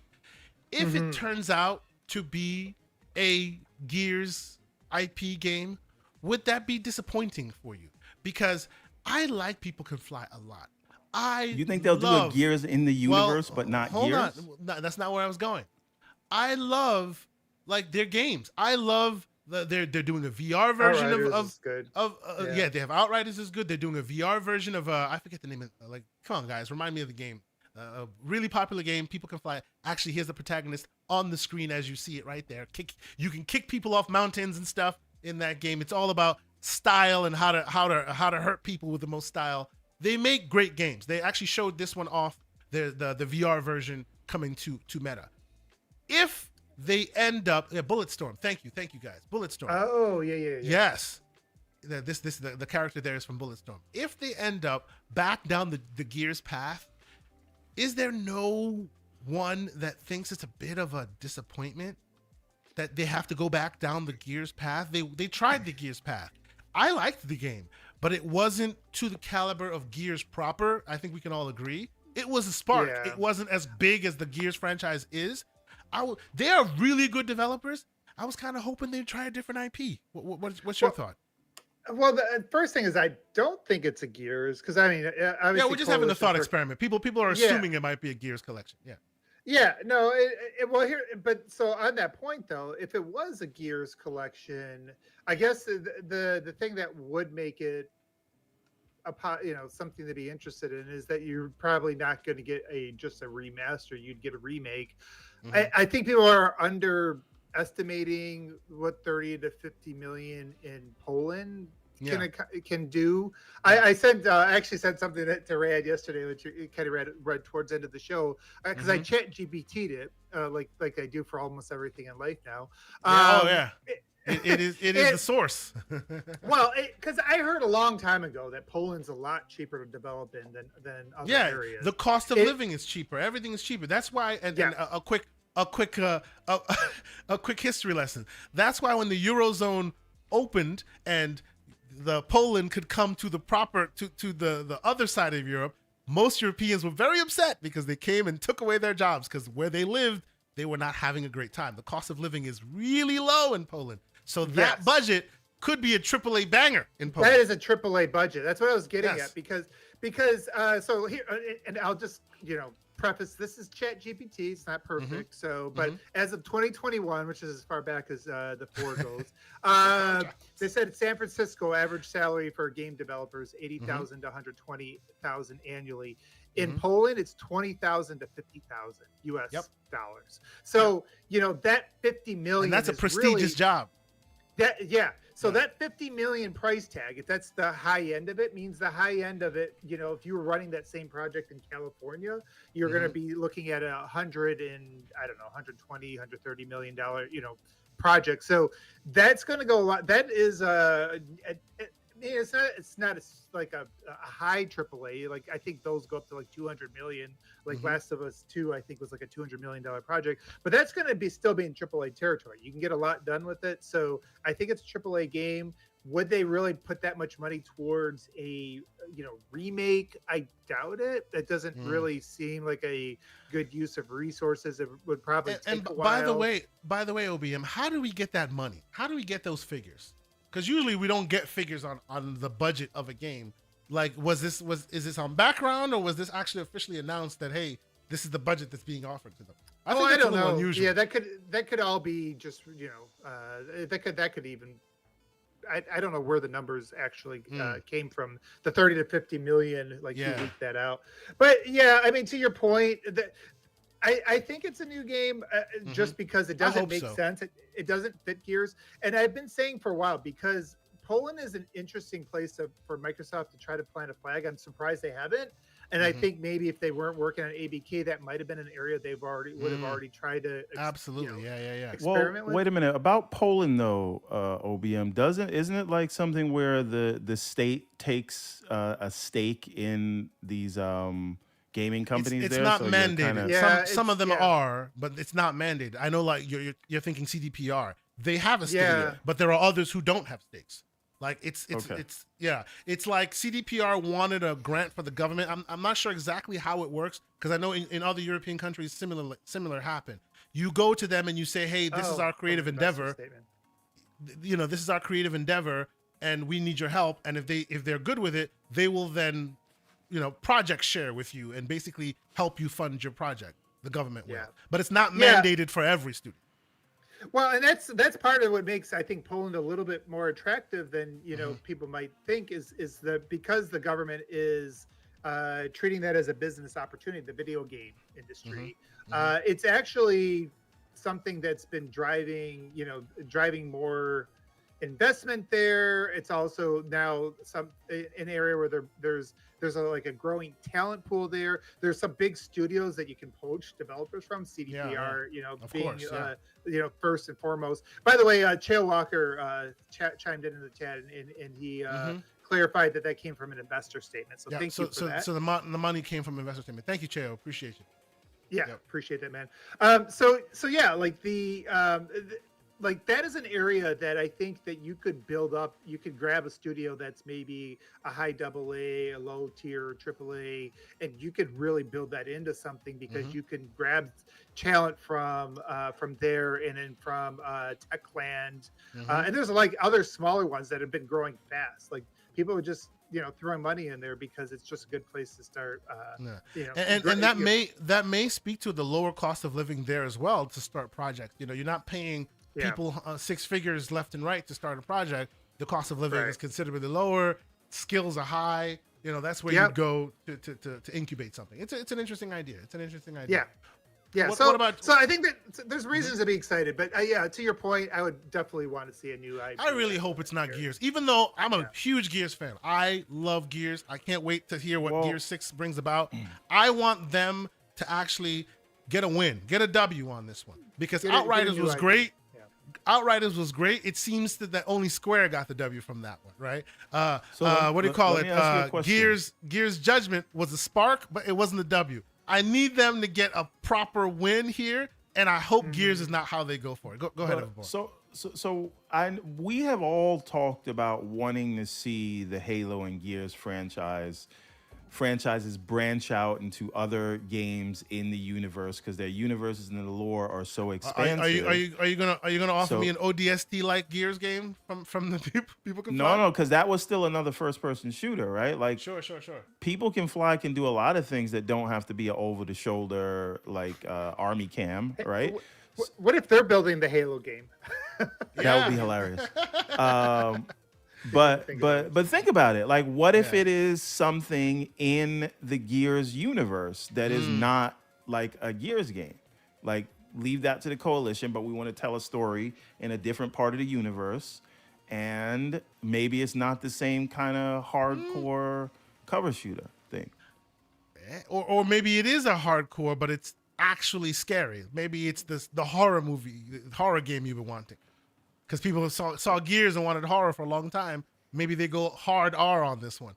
I doubt it, but we shall see. I think this is a good opportunity also for them to, basically audition with Microsoft because there's been rumors from I think people credible around the industry that basically like these contracts, these second party contracts, whether it's for Contraband with Avalanche.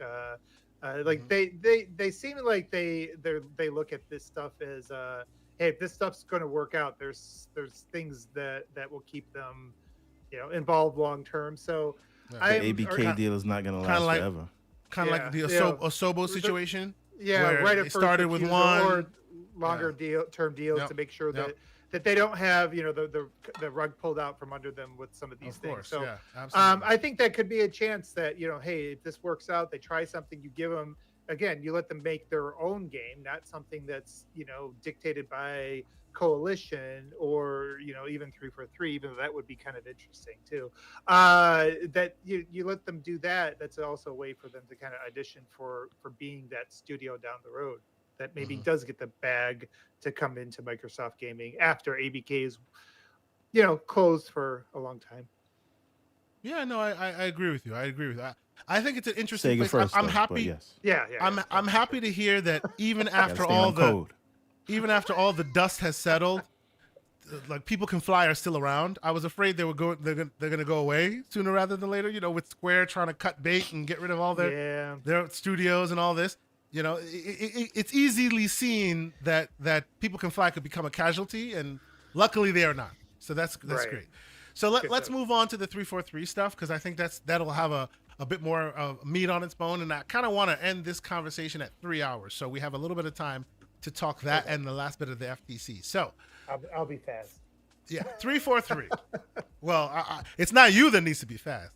It's not you. Well, come on. I can be long-winded. Come on. I'm we sorry, I can had to get do it. I had to do it. I had to together. do it. Come on. I had to do it. Anyway. Xbox seems to still think that they own the IP for Halo, even though we think it's dead. Us single player gamers. Who is we? Us single. I don't us speak single- French. Us single player gamers think it's dead because there's no single player fare for us. All we I hear, believe a single player all game we is in the hear- works right now. all we hear is these multiplayer gotcha microtransaction-y blah blah blah. No, it's dead. Damn it. But then I'm being ridiculous. Then Phil Spencer gave me hope.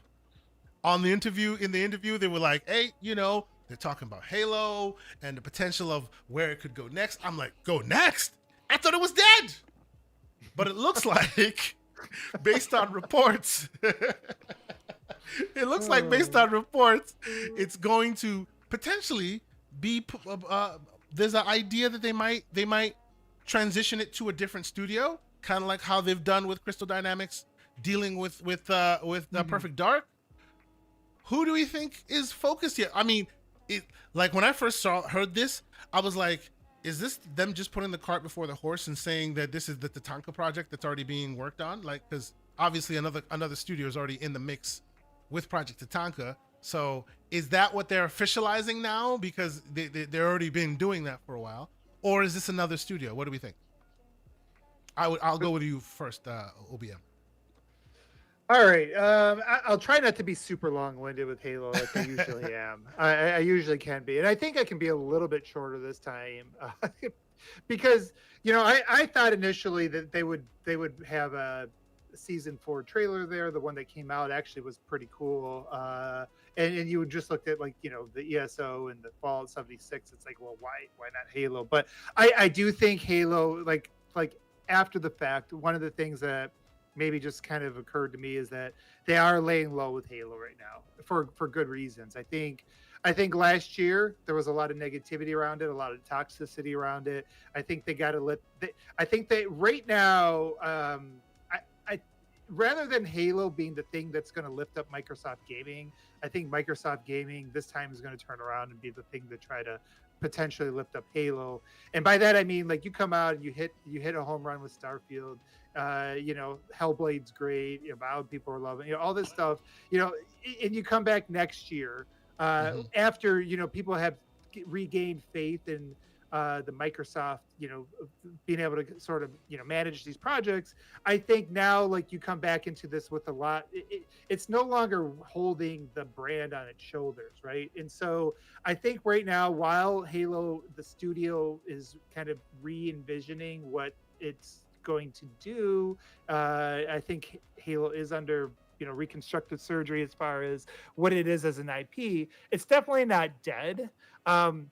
I think what this could mean, though, is that Halo Infinite... It's dead, OBM. Dead, damn it. It's dead. It's definitely not dead. Can you imagine Nintendo going, we're mothballing Mario? Like, get out of here. What are we doing? Well, I don't think there's ever a world that they can get away with just saying, you know what, we're just not going to take care of Halo anymore, right? Like it's still going to be part of the brand. It's going to be the face of this brand for years to come, amongst the core, us that have grown up with Xbox for the last couple decades. So I think what's happening, and I was kind of fearful that, like, even the Certain Affinity, not fearful, but I was actually thinking that maybe the Certain Affinity project was canceled, because I was like, well, it's BR, it's Halo. Like, what are you putting on them Twitter streets there? No. What is wrong with you? Well, give me a chance to fix it.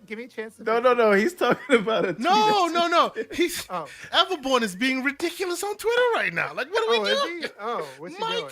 God, we're on the show and he's being absolutely ridiculous right now. Jesus Christ. Anyway, continue, OBM. I'm sorry. What are you doing, dude? Anyway. Oh my God, I've lost my train of thought. What the hell is wrong with you? Obia, whatever you do not look at the inner circle DM, because you will see what he's talking about. What the hell, man? What are you doing? He's just ruining the show before we even finish. What are you doing? What the hell? Like, he's just losing his... Wow. It's over. Like, what is... Anyway, for anybody that wants to know what the hell he's doing, go follow Everborn Saga on Twitter. I'm sure you'll understand what ridiculous he's about right now. What are you doing, sir? Anyway, I'm sorry, man. Forgive me. Okay. What? I'm like, what is he doing? Then I check Twitter and he's just like, what the hell is wrong with? Anyway. So, Oh my God. do you see a world? Do you see what look I'm trying to get us back on track here, Obi. I'm trying to get us back. Okay. I'm trying to not look at Twitter. Do you see a world? Shucks. And then the cop walks in and he's just like, "What? What the hell's wrong with you?" Anyway, do you see a world? Do you see a world? We ruined the show. I'm sorry. Do you see a world It's where over. 3 We 4 should just 3? sign off now. I know, right? I'm trying to get us back on track, but it's not working. Do you see 343 at E3 like 2024? Do you see that? Where we see all this tumultuousness happening and all the blah blah blah, and then 2024 rolls around, the Keeleys, and you see, you see Pierre Heinz sitting next to talking to Keeley or something. Is that a world we see happening, or are we saying for a while now, just kind of keep Halo out of your mind? It's gone for a while. What do you think? No, Even after all this and I thought that initially too. By the way, like I thought, well, maybe they're gonna they're gonna quietly, they'll kind of wind down Infinite and treat it like MCC, and then basically come back next generation hardcore. But I like. So wait, you think Halo's gone for this generation? No, not anymore. But I thought that for a moment. So like, Okay. So now you think because of this, we are going to see another Halo, franchise property proper within the current generation. Yeah, I think they're gonna at least introduce what they're doing. Like the fact that they're even teasing it. I think next year probably makes the most sense when they have something from Certain Affinity. I was worried that they might even cancel that project. It does sound like they have retooled it. Like Jez mentioned it, and I actually talked to somebody else who works there, because I asked him like, I said that I think this project might be dead, because like I can't see Halo launching a BR with kind of where its name is right now. To launch a BR, you have to go all in. It's really expensive. You can't just come out and be like, we're gonna dip our toes in BR and maybe we'll do something. You have to be all in, have a pipeline, all that stuff. So I don't think what Certain Affinity is doing is a BR. It does sound like they are still going to do something. And so you're saying Tatanka is not a BR? No, it's not a BR. Interesting. It's not okay. It's not a traditional BR. They changed it. I think it was initially going to be, but I think You think they've moved on since then? Interesting. They're reimagining, and hopefully it doesn't get canceled. I mean, hopefully they whatever they reimagine. Hopefully it's PvE raids. That's what I want for Halo with grappling hooks. I think they're going to look for their own lane, right? They're going to look for another way, for Halo not to just be following a trend, not to just be like a hey, we're going to do that too kind of thing. Like we're going to do our own thing, because Halo, when it was its best under Bungie, they were kind of blazing trails, right? Like the Halo 2's matchmaking, Halo 3's Forge, all of it seemed like they were always their own. They were always their own thing. So I think what could end up happening is next year they come out, they talk about Certain Affinities mode, and they give us an idea of the plans. Now, those single player games are probably, I mean, there's a good chance they aren't going to be ready until either the end of the generation or next generation or whatever. Maybe they are like the launch, depending on when those consoles come out. No, we are not tying a Halo to a launch of another Xbox console. Well, again. we Do not know, do like that. as Booty said, these AAA games take 4, 5, 6 years. So let's do the math. Where are we right now? It's get the Arby's deal going. It's probably going to be. It's probably the only way that works is if the game is done like a year prior and they just don't announce it and they're like, we're gonna sit on it. Pause. Like Nintendo. Until the next thing's ready, but they cannot put themselves in that They can't tie themselves to that Yeah. where they announce it, call a shot. The game would No. literally have to be done. I and don't they think just there's gonna be any wait a year to release it. I agree with you, Everborn. I think we're beyond the days of 343 calling a shot a couple years out. I think it's gonna whatever it's gonna be ready, it's gonna be ready. But to your question, Kazante, and I never really answered it because this is what I do. I think that the initiative really is probably a good template for how this might how they might treat Yeah. the Halo franchise going forward. And I think there's a lot of potential there because there is good support studios out there. In fact, Fable is being built with Eidos, right? So Yeah. you can have these hand in hand, like somebody creatively is making sure the lore and everything is matching up, but that you bring in a studio to shoot their shot with Halo. And hell, it didn't even occur to me till like just this podcast, but maybe that's what you're bringing people can fly in for. There's a lot of, they could pull a lot of talent over there. Maybe you take a swing at like a little spin-off and see where that goes. So but yeah, that's overall. Victor Alistine agrees with you. He's in the chat. Thank you, Victor, for being here. He has a $5 super chat and he's saying, I say give Ubisoft Massive to do a Star Wars Outlaws kind of third person Halo or a Division style game. Make it like a reboot, like Fable. Yeah. Get all the past lore away, start from scratch, almost Combat Evolved like, and don't redo it. Give different put different nods in, change the story a little bit, keep it fresh. I think that'd be super interesting. I think so. Yeah. I think they're going in a different direction, and I think for campaigns that we're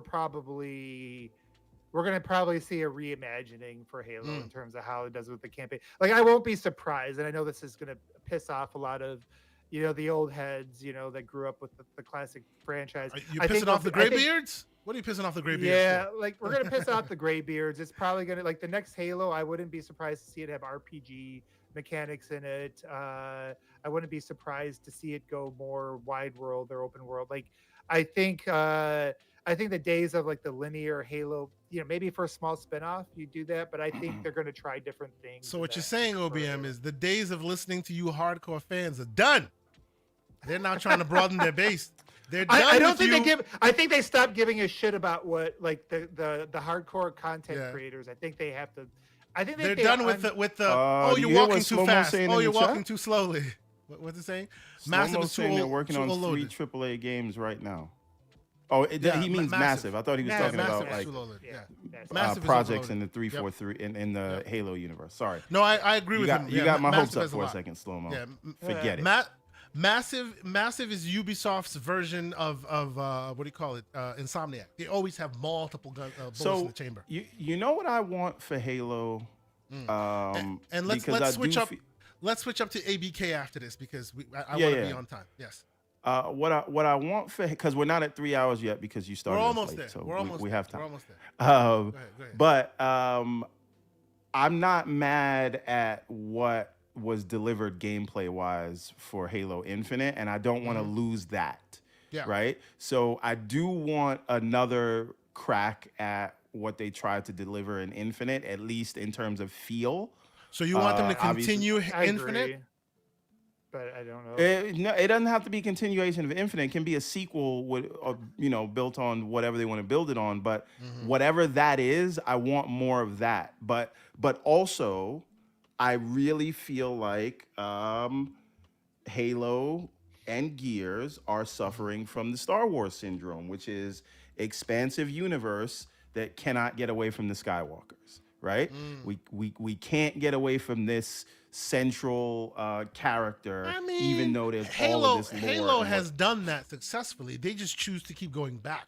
They have successfully done that with Halo Reach. They've successfully done that with ODST. But because we're talking about we're talking about games, I think that Halo Wars was a good step into here is Halo, here is something in the lore, and it's a different genre. And I believe Halo and Gears could have other genres.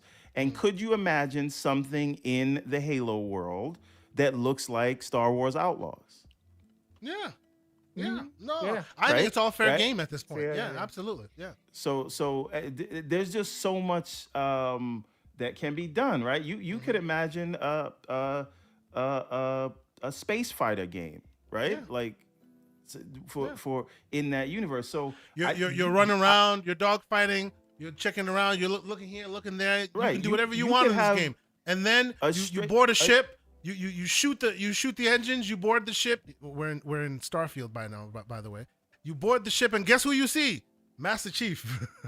you're not boarding Master Chief ship like that. First of all, I don't know what you're talking Wouldn't about. that be cool as hell? Though? At Like- your like- own risk, you could No, try but, that. but what I'm saying, But- imagine you shoot the engine off a Pelican. You go in, and it's the Master Chief inside Starfield. Come on. But now. this is the thing. I think you have Master Chief show up in the other games, like how Darth Vader shows up Yeah. in Jedi Fallen Order and Survivor, Yep. like just complete badass, and you Spoiler. don't want to be you better run. I know, right? If you're not on Spoiler his alert. side. So Oh, we and then the forget- other thing we is, forget People are still OBM. waiting for like the performance. patch Don't and no, don't worry, spoiler. OBM. Everborn hates spoilers for movies, but he really wants to spoil everything for you in game. Oh, We've sorry. established my that bad. last week. And We that established that wasn't last fair week. for me because I played Fallen Order on journalist mode for the second we half had of the this game. argument last week. Uh, He that's my he fault. has no issues completely spoiling everything my for you bad. in a game. But God forbid you do it to a movie, he's gonna come for you. That's my bad. But my point is, and an RPG in that world, I think the universe has such strong roots that you can Yeah. get all of that, and I'd love to see other studios doing that. I'm Yeah, only yeah. saying that to say I don't want to lose what we have in Infinite, so I don't don't disagree. care about the multiplayer. That's for Slow-Mo and those guys and you. OBM, but even the campaign, I want more of a game that feels like that. And I think you can do it all. they could have paid one of these support studios to continue down the path and give us more stories within the Infinite campaign. I wish that had happened. That's the reason why I keep tongue in cheek saying they're dead. I wanted more stories in Well, this I think campaign. I think the problem is it seems like what they built, while I loved it, like on the back end, is like cobbled together with yeah, like, a lot of bubble tech gum debt. and There's a lot of shoelaces. tech debt. You can tell there's a lot of Right. tech debt there. Yeah, yeah. So they're probably having just gonna someone, get rid of it and use a completely different engine with completely different assets. The whole deal. or they're gonna just have to spend years overhauling that and cleaning out the tech debt before you have a platform that you can build on. You can build on. Yeah. Um, That is true. That is true. Okay.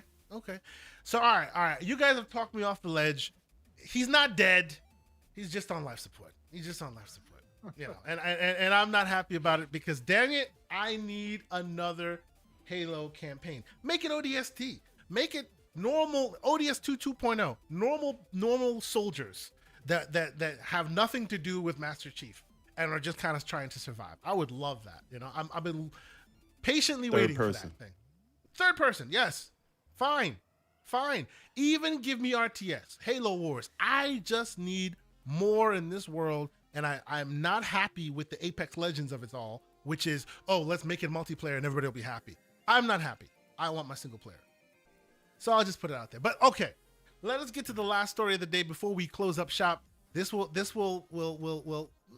I have a feeling this won't take that long because am I wrong, Everborn, in saying that where we are right So- now with the ABK-ness of it all is there have been some very, very interesting new turns that have happened, but I feel like we're waiting for the last shoe to drop before it really matters. What do you think, Everborn? Give us a roundup. So just to give you a quick recap, and I'm Yeah, not yeah. going to stay here long because if you guys really want to know what's happening, False Patents is doing Indeed, yes. spaces right now to explain this whole Yep. thing. So this is just cliff notes for me, and then we can end here, and I direct you to go to the spaces for Foss and listen to what he's talking about, and it's recorded, so you can rewind it when it's done. Now, Curry Cosmos in the chat says the end game is happening, and I agree. Right? Yeah, oh yeah, absolutely. Yeah. So just quick recap, we heard last week for the last 2 weeks that even though it seemed like Microsoft had been making good progress with the CAT tribunal, that they were considering closing over Cat, even though they got the date that they wanted and they were agreeing to, and they got up to bring in the evidence they wanted, and the judge agreed he'd have a decision in the month of August or September. We figured that they were going to go through that because the FTC trial was August 2nd. So they were going to maybe hopefully extend the deal for a short period of time, maybe 4 to 6 months. But then there started to be rumors speculating, saying that they were prepared to close over the CMA, right? And this is when we thought that they were saying that because they wanted to, that these were leaking because they wanted to prime the pump for when Brad Smith was going to meet with the prime minister. Well, not the prime minister, but Jeremy Hunt, the person who already called out the CMA. So that happens, and that's what we thought it was in the context of. And then it started out with a Deal Reporter thing, and then it was Seeking Alpha, and then it was Bloomberg, and then Reuters started reporting Microsoft is exploring options, right? So all the major... I think Curry in the chat has a point there. You and I were talking about it. He says the FTC got tricked, in my opinion. I think you might be onto something there. But this is what I'm coming to. So and we'll do my conspiracy thing here when we're done.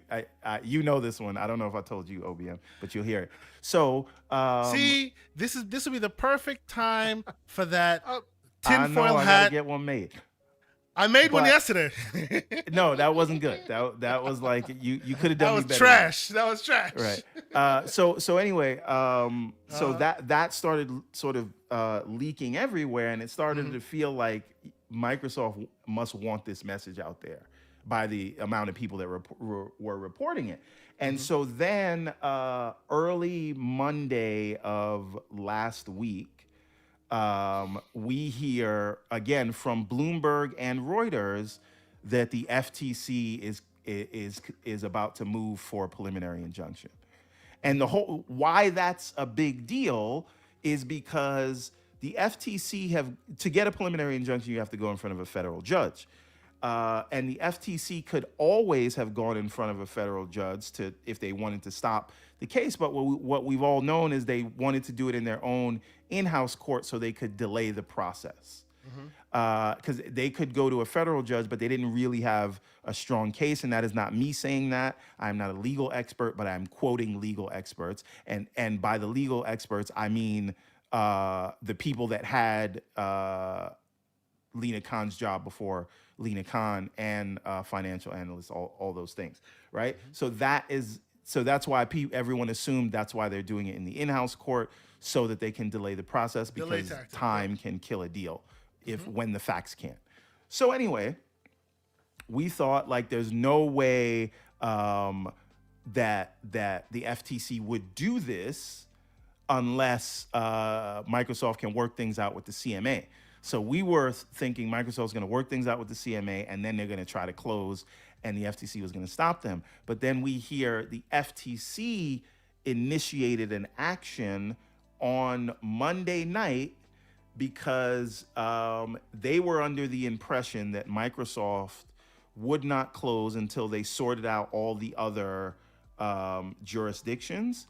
And Microsoft, and then they saw the articles. So they asked Microsoft, hey, these are a lot of articles saying you're going to close over the UK. How, we have a case here. And Microsoft would not commit to not closing on anything before the 16th, which was yesterday. There's a $5 super chat. You want to read that from Game and Forte, the one and only? Yes. Just go ahead. He can interrupt me. The man only Game and Forte can interrupt my ABK with the talk. $5 super chat saying, I love Halo Infinite, but we need something different. Give us stories from the expanded universe, which is too big to ignore. OBM, come visit. I miss you. Oh man, yeah. You know what? That's so sweet. Me and my son actually might. I'll follow up with you, Mr. Forte. See if you're in the store this weekend. See, you guys are in the same. They're in the same state. They're in the same state. He's, I need to go to the store he works at 15-20 minutes away from where I live, actually. Yeah. Oh man, that's I'm jealous. That's real cool, right?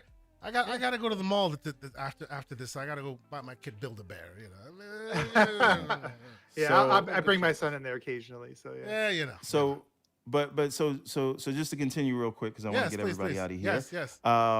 So we hear that they're moving for it, and they said because they couldn't get an assurance from Microsoft that anything past August 16th they wouldn't close.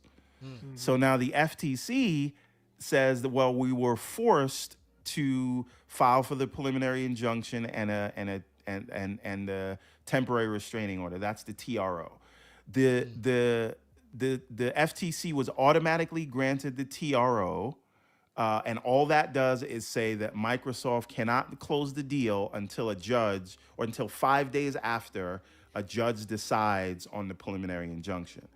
But these things happen very fast, so automatically the judges, and it gets assigned a few times, but we'll talk about that in a second. The judges say, okay, we will grant you your TRO, but we have to do a hearing on June 22nd and 23rd, a 2-day hearing, and we will decide about a week after that. So Done. you gave him the preliminary, Right. But in order to get the preliminary, No, they gave him the TRO. They didn't give him the preliminary. They gave him the Right. TRO, the temporary. But in order to get the temporary, you have to then speed up the timeline in order to get the final hearing done sooner. Right, but these things happen very fast, and what they say is because the FTC actually has no power to block two companies from enjoining, they need a federal mandate, like from a federal. They can only judge. sue to block. So, yes. so now here's where things get interesting. The case gets reassigned several times. Just because it's randomly assigned, and then someone will pass it to someone, and they'll say, But is "Do it we have really anyone random though? Is it really Well, that I'm coming random to that. though? I'm saying it is first randomly assigned, and then they look at, well, who's trying a thing. And remember that pesky old gamer lawsuit?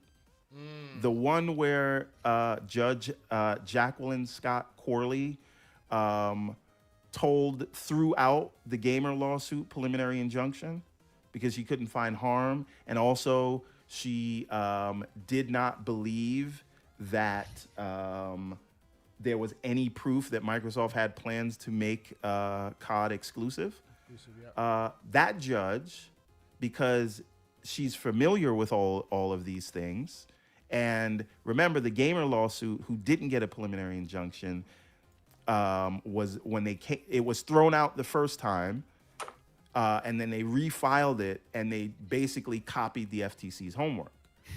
So looking at that evidence, with some help from Sony, the judge did not grant the preliminary injunction and said it would take several years for you to see any harm. Not to mention, I don't think it is harm that you will have to buy a console that you don't like. But again, here with the FTC, the bar is different. All the FTC has to do is raise significant enough questions that the judge feels it warrants a trial to answer those questions. But any other judge, 2 days may not be enough, right? And I'm coming to the fact that it got moved to 5 days at the behest of Microsoft. But 2 to 5 days would not be enough to hear all the evidence in this thing. Microsoft has submitted 6 million documents to the FTC for their case that is supposed to start in August. And current rules say that if the FTC goes for a preliminary injunction and does not get it, it automatically stays their administrative action. And they will have to go to the parties to say, can we continue this case? Which, of course, the parties would say no. So then they'd have to go So basically and they have to decide ask- whether it was in the public's best interest So to what you're bring saying, a case that was already They would have to not. ask Microsoft if they could continue. Yes. That's hilarious. I can point Okay. you to the statute where it says that. But it doesn't mean they can't start another case. It doesn't mean they can't reopen that case. But it is automatically stayed, and they have to now take into consideration whether they want to keep going with that. But history has shown that they don't at that point. Now, so Microsoft says, we believe that the FTC is so wrong, we're going to need 5 days and a quick decision to show you how wrong they are. And we want to show you all the evidence that we have. And we still have the administrative case, where the sort of evidence submittal is not over until the 22nd, right? Or the 23rd. So the judge says, all right, I'll give you the 5 days you want. So we'll have a pretrial hearing on the 21st, doesn't count towards the 5 days, then the 22nd, then the 23rd, and then there's a pause, and then you have the 27th, 28th, and 29th if needed.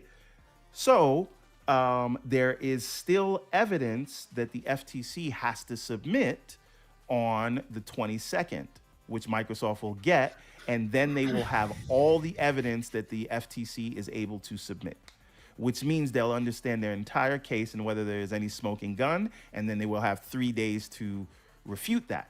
So there was a deadline of the 16th for Microsoft and Activision to file their opposition brief. This means, why do you believe that the judge should not grant the preliminary injunction? That came in last night, and boy, it was a doozy. Microsoft, through discovery with the administrative trial, has quotes from Jim Ryan internally saying, our platform is too large and we don't believe Microsoft will take away COD, right? Microsoft also points to the fact of how you define a market, which means the legal stature is there can't be reasonable substitutions for people to go, right? Now, when you look at that fact, Microsoft then points out,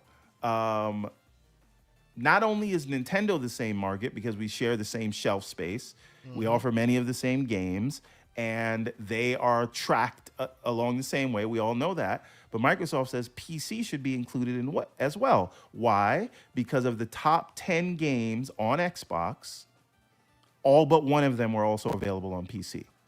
And of the top 10 games off PlayStation, all but 3 of them were available on PC. So PC and console are the same market because they are interchangeable, right? People can choose to play on PC the same way they can choose to play on PlayStation versus Xbox. And this is true. So Microsoft argues that not only must you include Nintendo, who has a 10-year contract, also include PC, right? And what does that do to the percentages to meet any threshold? So that's point one. Now the FTC has an expert witness, and the expert witness says that if this is the FTC's witness, if Activision and Microsoft were to merge, Microsoft would see a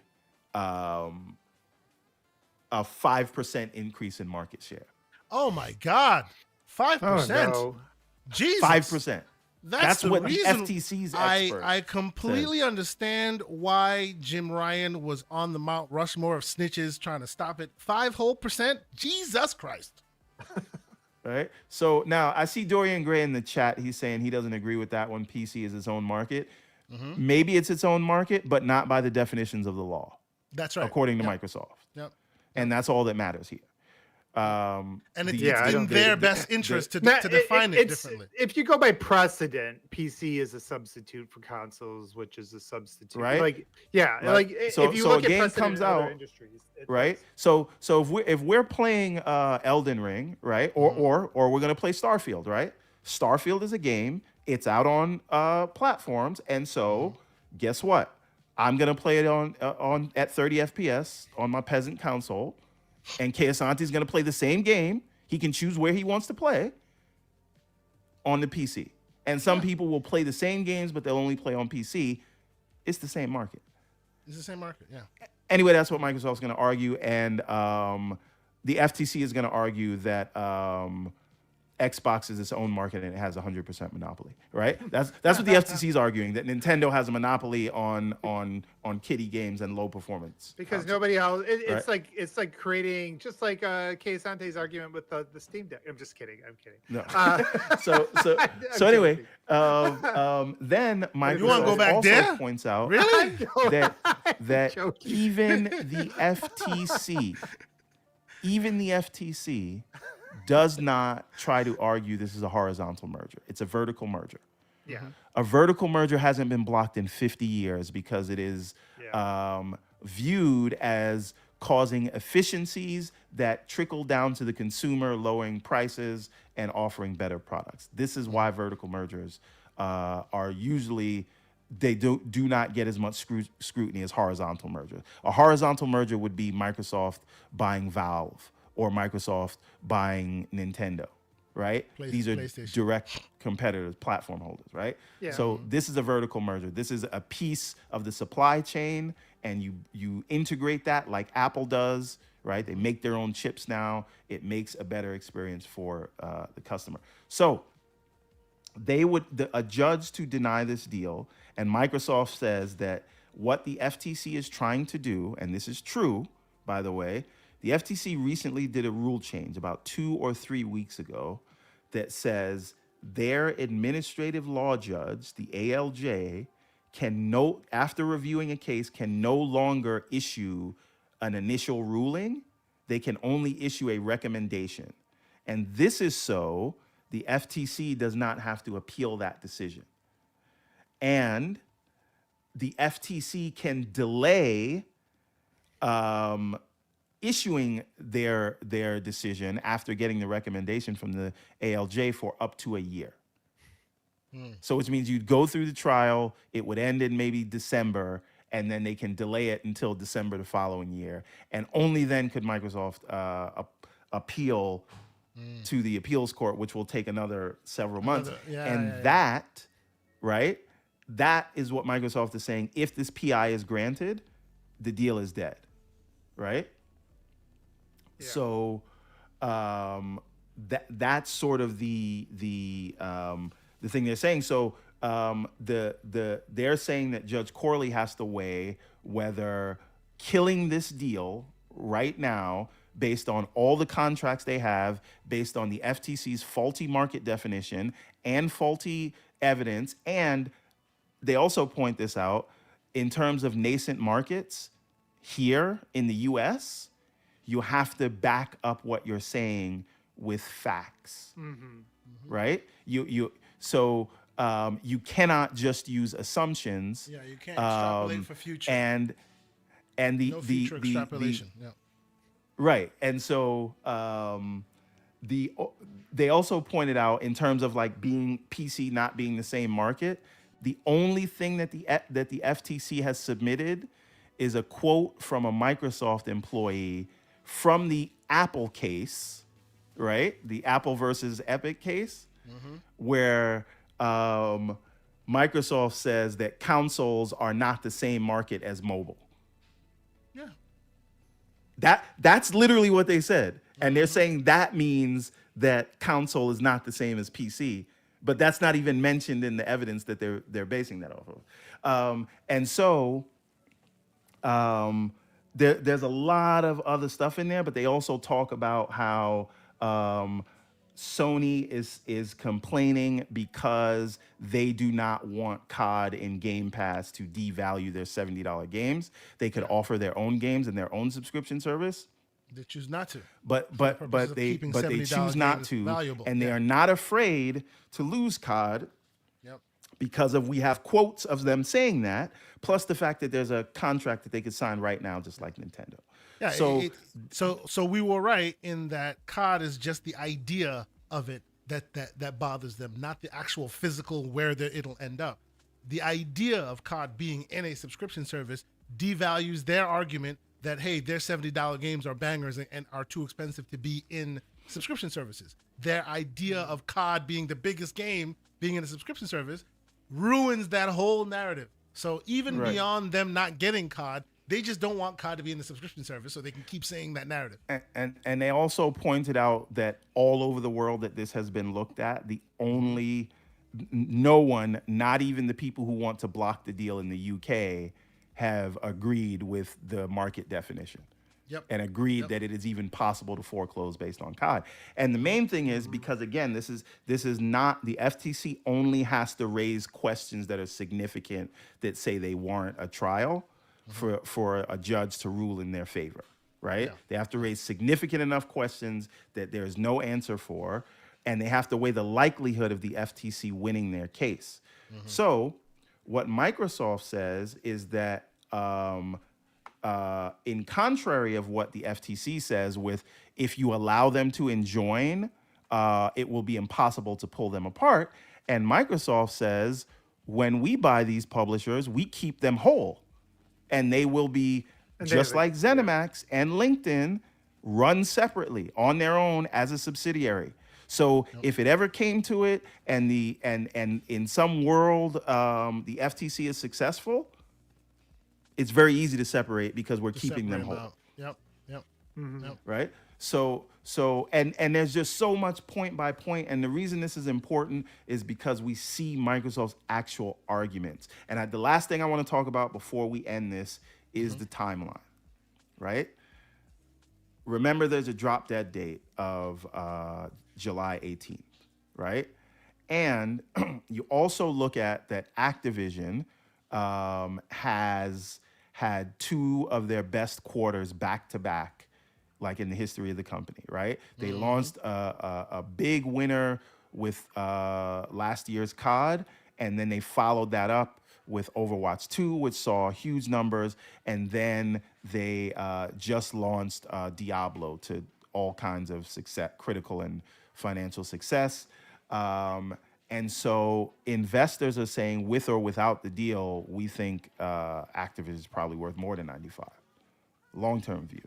So without this date, does Activision even sign it? And does Activision want to be tied up for so much longer? It's right? super interesting that this is going on. You realize that a week ago, people were saying the opposite, right? A week ago or so, when this whole when the FTC first sued to block, people were like, well, that might be Microsoft saving grace.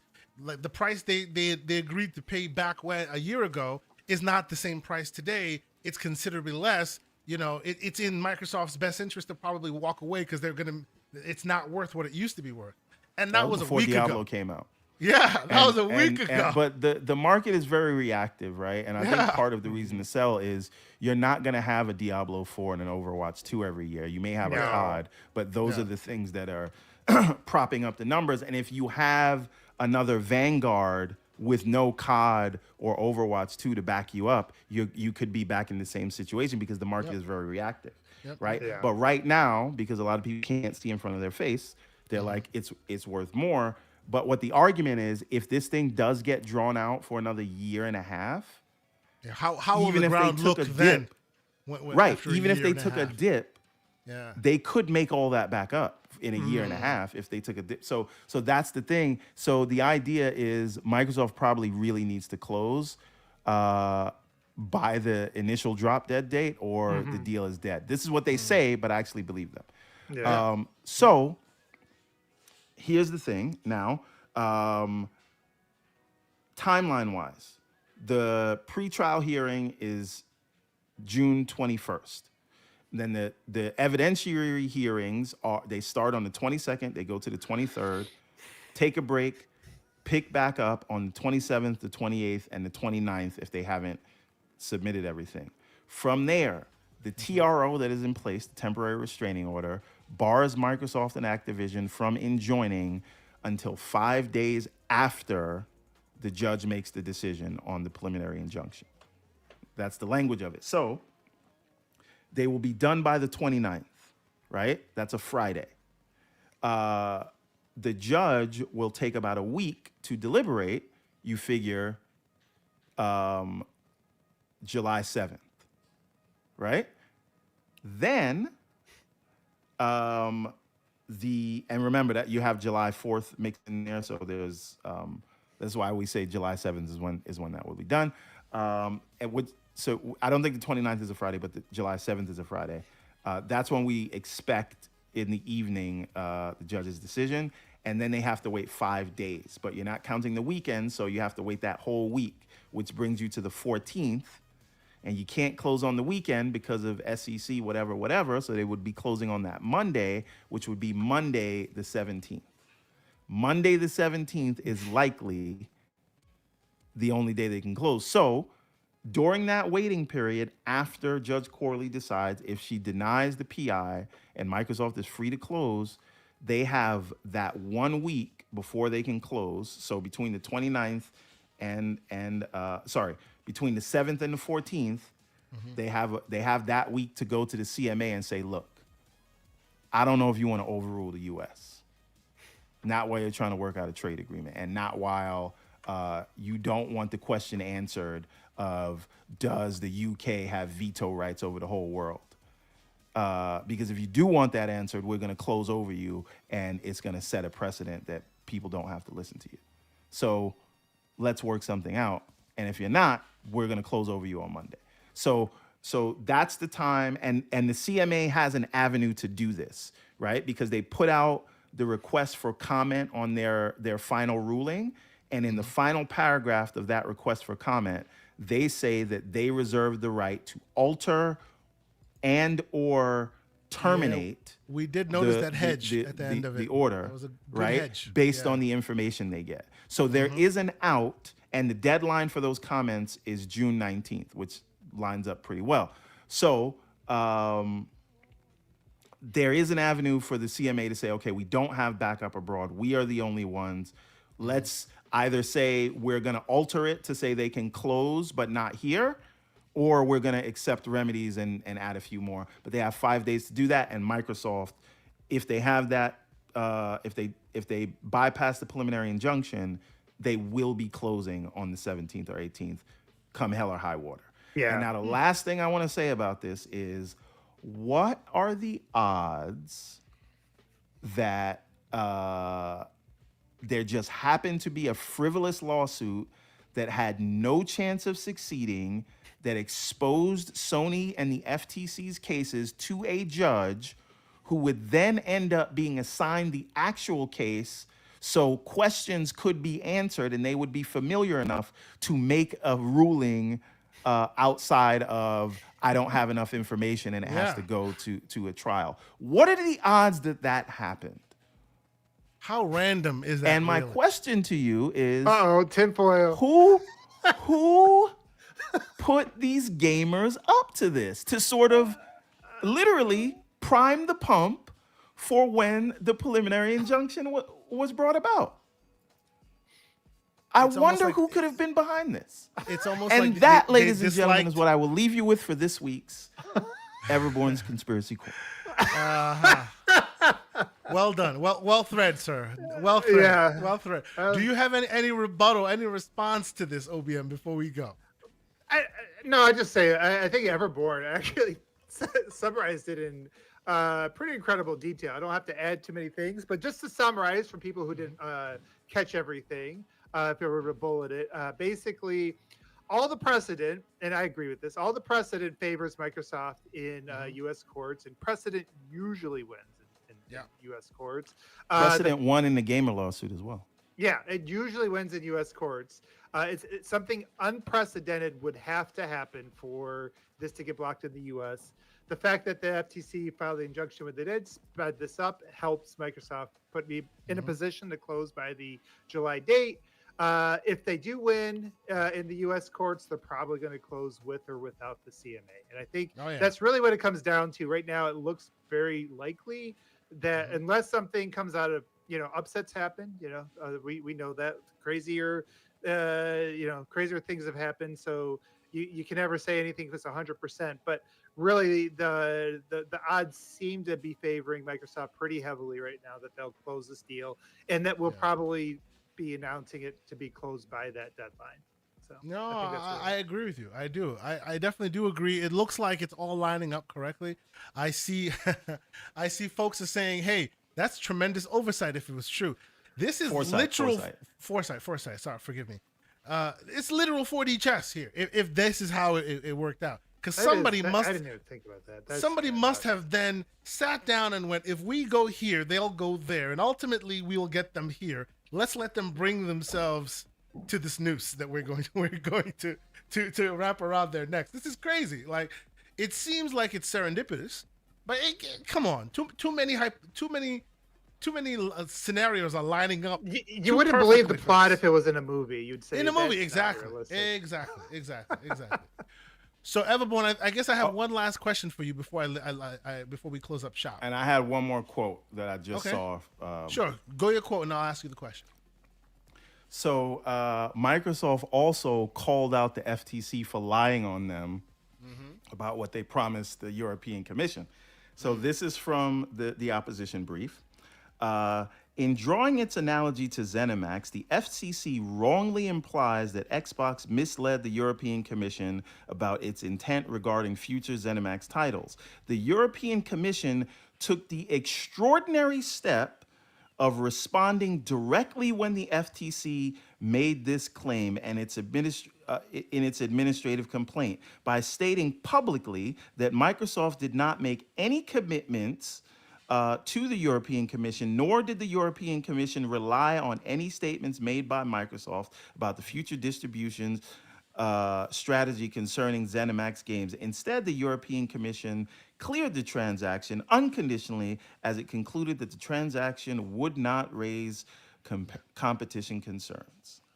So basically, this is just that calling whole the thing. FTC a lying liar who lies. Well, this is that whole thing of the FTC tried to lie on them, saying, "Hey, you said you'd keep Bethesda games multiplat, and you lied to us." They made the European Commission look like they were incompetent. Yes, that they could be lied to by Microsoft. Yes, What the to hilarious thing about to that? the point where the European Commission had to come out and defend Microsoft before the FTC, just to make it clear. You know what is equally like ridiculous about this claim, right, is that what the FTC did not quote is what Microsoft told America, right? I know it was the DOJ that looked at that one and not the FTC, but the point is they made an assumption on a summary of what they said to the EU, but would not quote what Microsoft told the US. Think about that. It's because they tried to find the most amount of information that could then be seemingly look like it's infringing, right? Even though it wasn't. And anybody who spends any time looking at it will tell you that right from jump. And obviously the regulatory bodies even came out and defended Microsoft. But a cursory glance makes it sound like, ooh, we got you. And that's why they used it. I'm surprised that the regulatory bodies actually came back and went, no, if you're going to do that, use righteous information, and this is not righteous. I thought that was very interesting that they did that. And that made people think that, hey, maybe these guys aren't on that big tech bad page. Maybe they are going about the merits of it. And of course, we've seen where it went. But still, it looks like Microsoft is fighting the good fight here. Last question for both of you. OBM, you first. Percentage of your idea, as already has been established. We're looking at July. We're looking at July, right? Middle of July is the drop dead date. So it seems. What's your percentage of completion success? Oh, Jesus. 70-30, 60-40. What do you think? Like, based on everything I just said, like if president is president in the U.S. courts is ultimately going to determine whether this thing closes or not, I mean, my God, you're talking about over 50 years since vertical merger got blocked. So it's like, you have to be over 90, right? Like at that point, just, but we're just so used to that feel that there's something we don't know or something that unprecedented could happen. So I'll leave the 10% for that. If I were to crazy. Yeah, you can't account for crazy. You got to leave. Right. I mean, and maybe 10% even being low for accounting for crazy, but I think all logically this thing should close. Everborn, how about you? Percentage. I don't want to give a number because I don't want to jinx it. Okay. You feel you have that much power. You can put it in the universe and make it happen. Yes. Yes. Well, then say 100% and keep it moving. Nah. No, because I don't know if this is one of those times where I gotta like trick the universe and say the opposite. Oh God. or and then Okay. you know. So I'm not gonna say, but I will say, based on legal precedent that federal judges, for the most part, follow, Yeah. it should It not should be fine. Although I think the where we should leave all of this is that sentiment that you can't account for crazy, and that makes everything questionable. Right. Understood. Should is not the same as is As will. or will. Yeah. Yeah. Of course. Of course. OBM, it has been amazing having you on. We didn't even like do this proper. We hadn't even planned this, and it still ended up being a great show. We argue as we do. We talk Halo. We talk all these great gaming stuff. And once again, as usual, you always come with the great information. Always spend time. Very introspective. Very well researched. Tell the people where they can keep up with your ongoings these days, since it seems that you've stepped away from your original source, which is Xbox Era. Where do they find you now? Yeah, well, first of all, thank you guys for allowing me to crash, or at least just not throwing me out of the house when you like wake up and I'm sitting on the sofa. That link is with always my- active, by the way. You don't have to ask for it. Okay. That link, unless something happens and we destroy it, we always use the same Okay. link. So there you go. I'll mark that down. But Mark yeah, it like I always appreciate you allowing me to come on here. It's always Of course. entertaining listening to you guys make each other the booty of each other's jokes. Whoa, whoa, whoa, whoa, whoa. Pause. I had to get one more in. Well done, sir. Well done. But yeah, it's always fun and always great discussion. I've told you guys privately that one of the things that I enjoy about listening to you is that both of you is that you really do your homework and you bring in the nuance. You don't really care if what you say is popular. You just you speak. Everyone called me up yesterday and go, "Come on, man, get the Raw Guy Line. It's a movement." I'm like, seriously, bro? This is where you're gonna go with it? Yeah, He's trying to peer pressure me into getting that. No, I appreciate you guys are not predictable. You're always being honest about it. Yes. As for me, like right now, yeah, I did step back from I'm taking a break from content creation for a little bit. So I, as people know, I was over at, I was at Xbox Era. I'm still friends with those guys. Root for those guys. But I wanted to take a little break, and then I wanted to come back with my own channel. So I will be doing that, and I don't have a date on it yet. So hopefully here soonish, because there's a lot going on.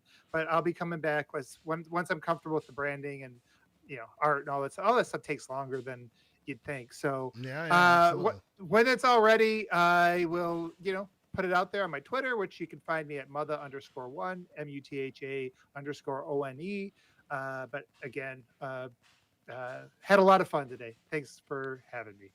Appreciate you for being here. I will, of course, when this posts live, I will make sure that I update all the information, show notes. I'll make sure your Twitter is up there so people can keep up with all your ongoings. G maybes. Yes. Thank you for being here. One bad you, booty.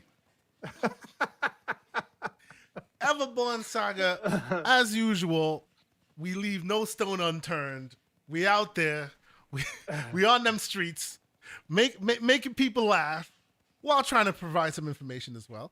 Where can people follow you and keep up with your ongoings this week? You can find me in the ROG Ally Gang. Gang. It is a very exclusive club, only for people with taste. Which Right. I'm Elegant happy not to taste. be part of. Yes. Exactly. Eloquent taste. Absolutely, Right. Yes. And then anytime anything breaks, they call me to help them fix it. Yeah, because you're the help. Yes, of course. Yes. I'm the help. Thanks. Continue. Yes, we are the distinguished gentlemen. Yes. Who don't know what the meaning of TDP means. Continue. Yes. Don't worry about that. Don't worry about TDP is a button that I press, and I know it's better on the Steam Deck, Sure, on the ROG Ally. Yes, what you Anyway. just said there. Continue. All right. Anyway. So Everborn Saga everywhere, and I don't Indeed. know, aside from hilarious videos that will bring you to tears about people trying to doubt Starfield. You can find me at everbornsaga.com where you can see the books. And if you look at my thread or whatever, you're showing Twitter some new profile. images going on, right? Yeah, we're Yes. almost done with that book, and you can Some see fire coming if out you there, if you have been paying attention to these books, you can see how we just keep ratcheting up the art and the battles, and it's getting bigger, it's getting better, and that's why this thing is taking so long to come out. And we are trying out hand-drawn animations, which is going to be super fun for the game. I just showed you guys what a new potential design for Ariel could be. Where we just did the idle animation. We're gonna do some run animations and see how it feels. But that will, and I think it's gonna work out. Change the look of the game, and it will speed things up because we found a really quick way to do that. And that animation, believe it or not, was only 6 frames if you're on my profile. That idle animation. And it looks great. Yeah. So anyway, Everborn Saga, but go to everbornsaga.com. And like I tell people, we have this sale going on where you can get all the books for $50. That's 300 pages. That's 6 chapters, full color, and they just get better and better and better as they go. That's it. And then the other thing is just we're in the end game, and our national crisis can be over, and we can turn the page on this ABK thing, so we can focus Absolutely. on the true prize that is Sega. Oh, here we go. You see, we end the show where we start, with Sega. On that note, ladies and gentlemen, we are close to 20 minutes from a 4-hour episode. Nope, we're not doing it. We're getting out of here. We're done. It's And been if a you haven't great hit like conversation. already, and if you are here and you're not subscribed, please do both of those things. Please do. We appreciate it. Absolutely. So thank you guys so much for checking us out. It's always great having these conversations with myself, Mr. Everborn Saga, Mr. Slow-Mo Backslap, Sonic Slap Slow-Mo. I hope we get a clip of that somewhere on the internet, because that needs to live in infamy forever. Somebody slapping Slow-Mo Backslap in the face. That is hilarious, and I hope we see more and more of that. Salute to Slow-Mo for being here and being a good sport. Thank you guys so much for checking us out. For my illustrious panel members and myself, it's been a great show. We will see y'all next week. Oh, before I go though, I will also say thank you guys again. I will once again say thank you guys so much for all your continued support. We're getting a lot of folks listening to it when it posts on your various podcast services. It's on your Google Plays. It's on your Apple Podcasts. It's on all the third parties. I think I even put it on Amazon. So if you guys want to check it out, audio only, you have an option there. People have been doing so. I appreciate it. Please consider leaving a review. It'd be really awesome to read awesome reviews from you guys. I would read it here live on the show if anybody does that. So thank you guys so much for doing that.